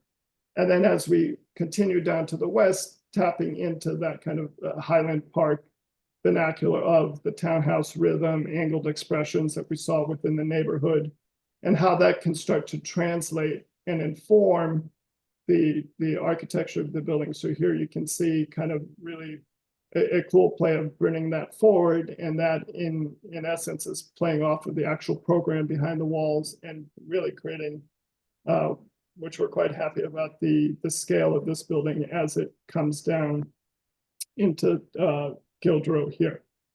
As we pop over to the other side, Dudley, again, another unique condition of coming off of kind of a residential scale, blending into the commercial context of the existing building. What we're looking to do here with that last round of dropping the height is really tying to the datum here, have the richness of the brick kind of translate through and blend with the kind of board and batten and clapboard of the residential neighborhood. And then a little diagram here of understanding the kind of opportunity to bring stoop entries and engagement along Dudley Street at a much more human scale. So we have about a minute left, Artanian. Thank you. I'll fly quickly. Here, a view up, looking down at Guild Row with our proposed building here. Kind of the richness of the materials brought through, the kind of pudding stone wall reused at that front entry. As we come along Malcolm X here, our building kind of working within the contextual setting of the neighborhood, turning around to that corner of Guild Row off of Malcolm, playing off of, we have done advisory meeting with the Highland Park, and they're going back next month, but really having that kind of correlate to the existing context with the new use. A little bird's eye view of this public plaza, you can see brought down to street grade, and then using the change in grade to create this amazing opportunity for local artists that we've started working with through 1% Gallery to kind of shape the public realm here, tapping off of that community space and then just pulling back, becoming a re-envisioned, entry to the existing 10 Malcolm X there. So I think with that, Christina, I hope I kept it brief enough and appreciate everyone's time and happy to answer any questions. Thank you. Thanks, D'Artagnan. Lizzie, would you mind pulling up the staff slides? Sure. So Scott Slarsky is going to give a quick summary of design review feedback shared with the proponent to date. Sure, I'll be Scott Slarsky, BPDA Urban Design. I'll be very brief. D'Artagnan and his team have been very, very responsive, and keeping in mind that the project is still kind of in conceptual design, so there's the possibility to mold it and find some ways for it to be more contextual than it already is. We've been seeing a lot of the imagery for this building in perspective, and I've been eager to see orthographic elevations that continue beyond the building edges, both from the Malcolm X side and from the back side of the building, to understand actually how it is knitted into the context. I don't think it's quite there yet, but they're working hard, and they will respond to your critique as well. That's all I have to say. Thank you. Thanks, Scott. Commissioners, any comments? And if we can have the proponent pull up a site plan or get their slides ready for comments. And we'll start with Kirk Sykes. Great. Thank you. Great presentation. So Malcolm X is an interesting street. When we designed the post office 40 years ago, there wasn't much there except Madison Park. And so I think it would be helpful to have, as you come to committee, some long views, because not all of the approaches to Dudley are the same. And I think this one, while you decided to sort of make the Social Security building sort of more referential, I think it also has this institutional edge leading from Columbus Avenue down, which is part of why I like that you're building transitions. Because I think if you're coming from Columbus Ave as opposed to coming from Washington Street, it's a very different experience. The whole other side of the street is basically concrete. You know, it's institutional by nature, school, post office, mosque, etc. So it'll be interesting to see how your building picks up on some of that, as well as some of the historical structures in the square itself, which I think you did a good job of depicting. But I'm also interested how we think about the other context, the institutional context. The other comment, I guess, would be about the character of the park and how it gets activated and how it's different than the park across the street, and how people will want to be there, you know, both places, as opposed to that it cannibalizes another small park that is opposite it. So those are my comments. Thank you. Thanks, Kirk. Laura Solano. Thank you for the presentation. It's really apparent that you have thought a lot about the context of these buildings, and I appreciate that. Boy, talk about a tough site. Having all of that grade change is a real challenge that I think that you've done pretty successfully. But I do have a comment on the plan. If you could go to that, please. Sure.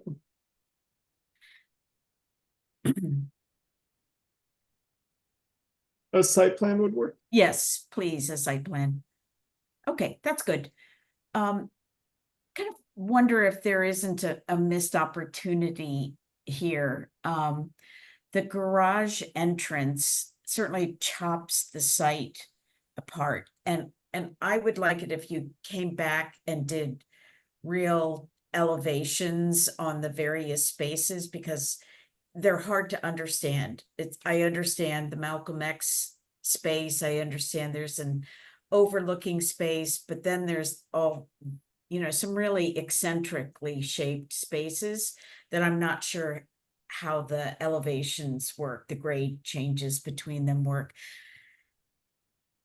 But I'm wondering whether or not there's a lost opportunity with the entrance down to the garage, if that were pulled back. And I know you have parking space numbers, et cetera, but where that actually recedes underground, is there an opportunity to connect the green spaces across the back of that building?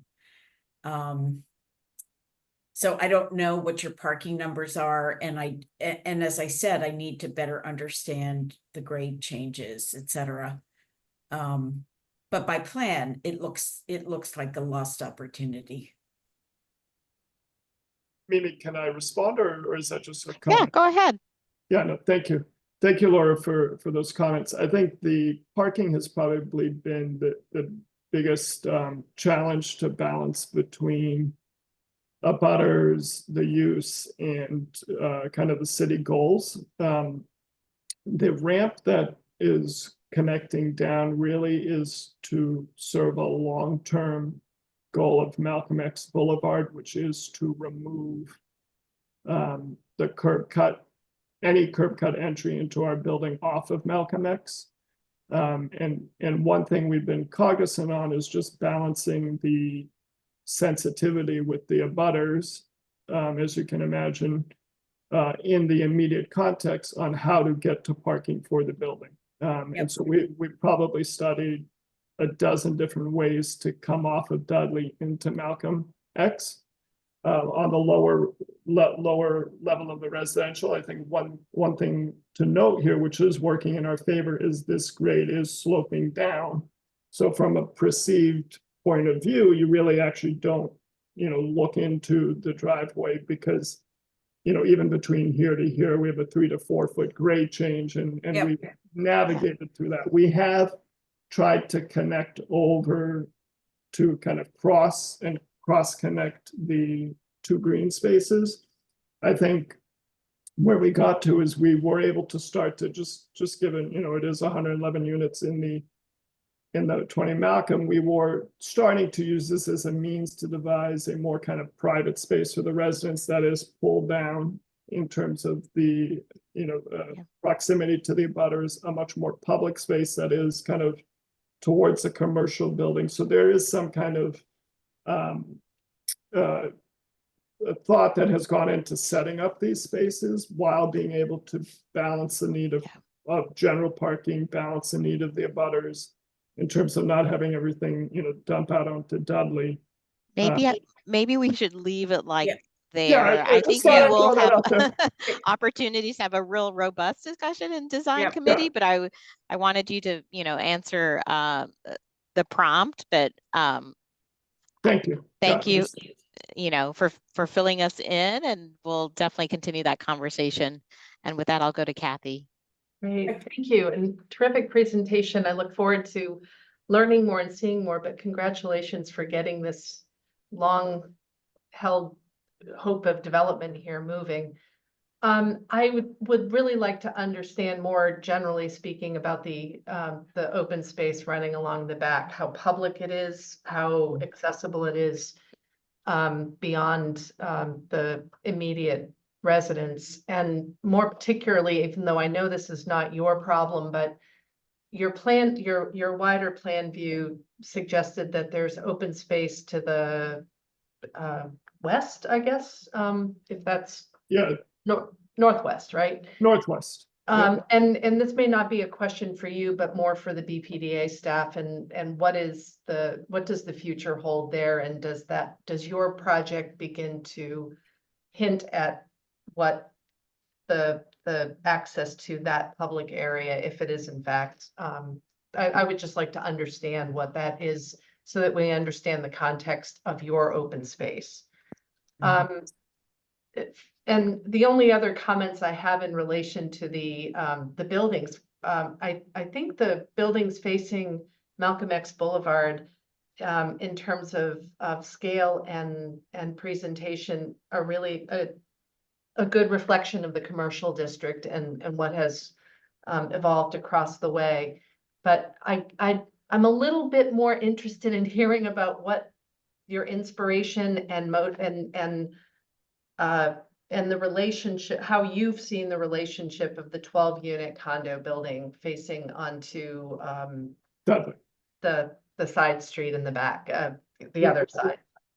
Yeah. Because it's a very different neighborhood. It may have an institutional adjacency, but and a school nearby, but it feels to me like the rest of it's very frame, very 2-3 family situations. And I would just like to understand how you've chosen your massing, your design and your materials for that side of the development when you do come back. And in general, I'd like to understand more about your choice of materials, what they in fact are, even on the larger apartment building on the other side. But other than that, I think this is going to be a nice boost to Nubian Square. Thank you, Kathy. I'll just add, if you could just go back to that one perspective. In subcommittee, I just like to understand why the elevation of 70 Dudley is raised at the street, only because we're trying to get you to a lower elevation to connect you down to the Civic Plaza. There is such a way to do that behind this building. And so just understanding the grades would be helpful to me, because I do think there is something significant about trying to connect that open space network if we could. I know visually you've done it, and I assume that the tenants living in this building can walk into 20 on the second floor and go down on the interior of the building. I don't know that for a fact, but I'd love to understand, you know, is there a way to parallel that on the exterior? I think is the dream, and that's what we want to just dig in a little bit further in subcommittee, even if, you know, the grades don't allow it to. Is there something we could do to make that happen? But the elevations, I think, are shaping up. The textures are shaping up. I'm gonna assume like this brick might want to match, you know, it might not be a final color, but those are things and details we can talk about in subcommittee. But I think it's a very good start. Thank you, Mimi. So with that, let's see if there are any. Oh, Bill, you're still here. Yes. Dr. John, I just want to compliment you on kind of the good bones of this project in terms of the scale and your initial looks at material. There's something, you know, inventive and really well thought out in terms of the site plan. And so I hope you don't get sidetracked by someone or some institution, because I think you're on the right track. Thank you, Bill. Appreciate it. Thank you. Anne Marie, I'm sorry, I might have missed your hand. Yeah, and I just would add again, great presentation. I really appreciate your interest and attention to these kind of quirky sites and knitting them into the existing fabric. I think this was conveyed in the staff comments, but just I think understanding, I'm really intrigued with what you're doing with the architecture and the choice of materials. I would be helpful to see the building elevations kind of taken from the street with adjoining context, and as others have said, to understand kind of where you're drawing the bill. Actually, the one we're looking at right now, the building that has kind of the white facade, that's the one that sort of kind of, when I think about Roxbury, I've been spending a lot of time there. That one seems out of place to me. So just again, having a little bit of clarity, but I really love what you're doing at the bay windows and just the thoughtfulness you've put into this. So thank you. Look forward to seeing it in subcommittee. Thank you, Anne-Marie. Laura? I just had a very quick comment. In addition to a plan that lays out the elevations for us clearly, the gradient, it would also be helpful to get some sections that help to understand how those grades work. So for instance, cross-section going through the entrance to the garage so that we can understand what's happening at Dudley versus the grades that go along 70 Dudley, etc. So I just wanted to request that. Certainly. And we have a lot more material which we can bring to subcommittee. I was just mindful of the time that there's a ton of site sections and tree growths and canopies and all this material that I just didn't want to inundate the group with on the first meeting. We appreciate that. Yeah. Yeah, there's some exceptional the street elevations, which we just sent to Scott and the team. So we'll happy to go through in more detail. Christina, I think we're ready to see if there are any public comments. Happy to. At this time, we'd like to invite any members of the public in attendance who may wish to contribute public testimony to raise your digital hand and staff will call on you. If you're calling in by phone, press the number 9 on your dial pad to activate the raised hand function and dial 6 to mute and unmute yourself. Please state your name and any relevant project affiliation information.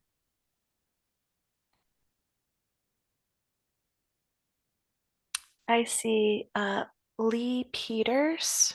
Give us 1 second to promote you. Are you able to unmute yourself, Lee? Yes, can you hear me? Yes, we can. Go ahead. You Thanks. have 2 minutes.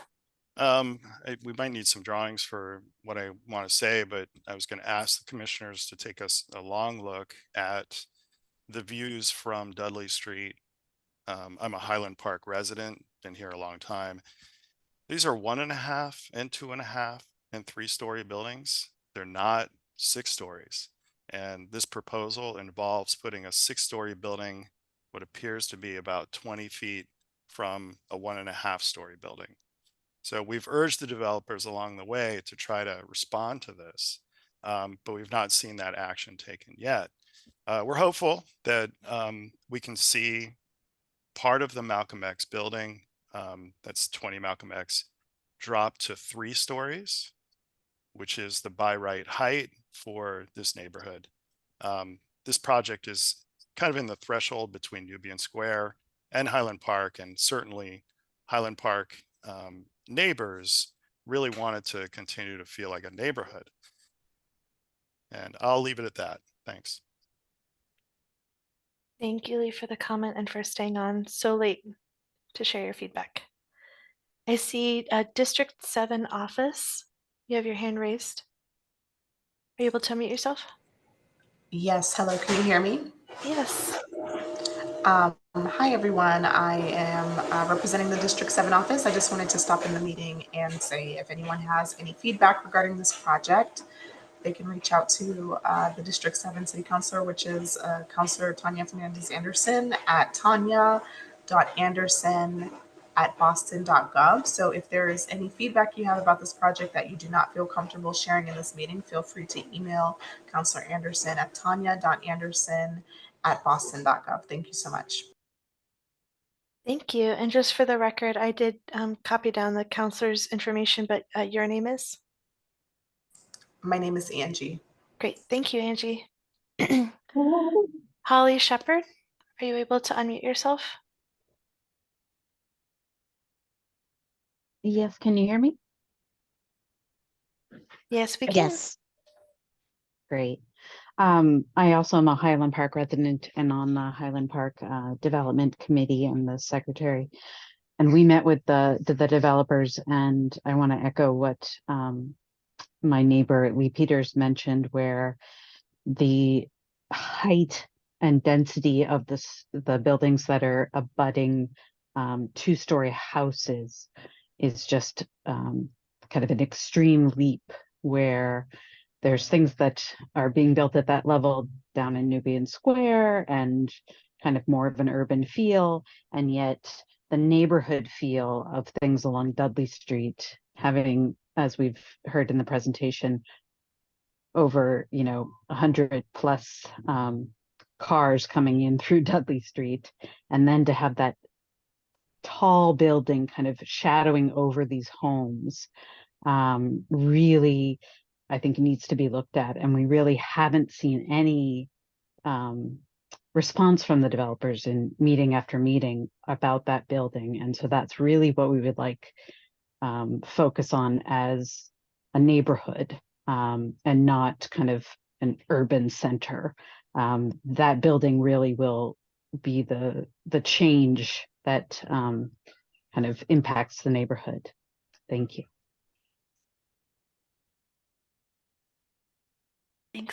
Thanks, Holly. Kate Phelps. Thank you. Can you hear me? Yes.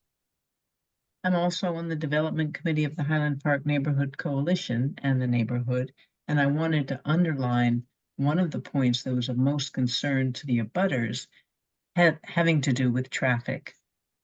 Understandably, the BPDA is eager to get as many units into Nubian Square as they can. Already in the last 5-10 years, we've had hundreds of new units going on, and they continue to be going up.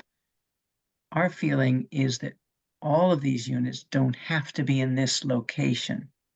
Certainly, the Malcolm X Street front could do with retail, and it wants to match and marry and echo the existence of larger institutional buildings like the post office and Madison Park and the schools that are on the other side. Already, there is parking for the Social Security building at 10 Malcolm X, which is going to be lost.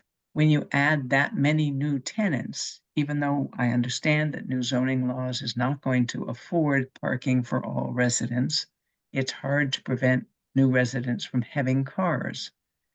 When you take parking that's needed just for the people who work in the Social Security building and the new residents, and you funnel them all coming down Dudley Street, certainly, particularly at times when school lets out, you're inundating a neighborhood which is zoned for 2- and 3-story buildings with a whole new impact, which we feel strongly the development needs to address before it can proceed. Thank you. Thank you, Kate, for your comments and also for staying so late to contribute them. Commissioners, at this time, I see no additional hands raised, and we'll close the public comment period.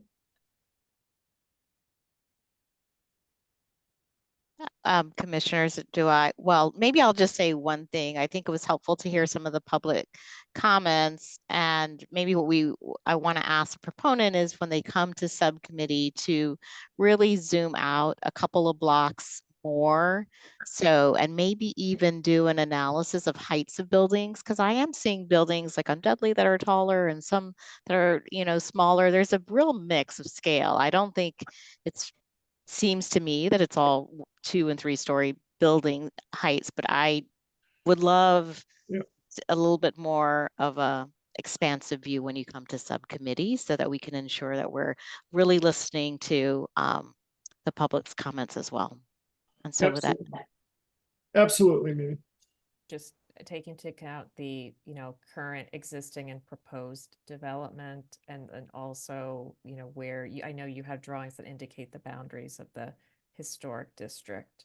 So I think there's a lot going on. It's a complex but very interesting site. So that it would be helpful to understand all of this in context at our next meeting. Yeah, I think that's great. With that, do I have a motion to send to subcommittee? So moved. A second? All right. I'll call on everyone on the screen. Laura Solano. Yes. Anne-Marie Lubinow. Yes. Bill Ron. Yes. Kathy Kotoritas. Yes. Kirk Sykes. Yes. And myself, Mimi Love. Yes. Forward to meeting with you in subcommittee. Thank you all. Have a great evening. All right. It's been a long evening, and I think we have one more motion, and that's to adjourn. So moved. Do I have a second? Second. Great. And I'll call on everyone. Laura Solano. Yes. Kathy Kotoritas. Yes. Bill Ron. Yes. Kirk Sykes. Yes. Anne-Marie Lubinow. Yes. And myself, Mimi Love. That's a definite yes. It's been a long evening. We were promised a short meeting, and somehow I think we'll fill this time whether we have a few meeting minutes, I mean, a few projects or many. No, I'm kidding. But thank you, everyone, for your time. And we will see you in a couple of weeks. Thank you. Thank you all, Thank commissioners. you. Appreciate it. Thank you. All right. Bye-bye. Bye-bye. Bye-bye.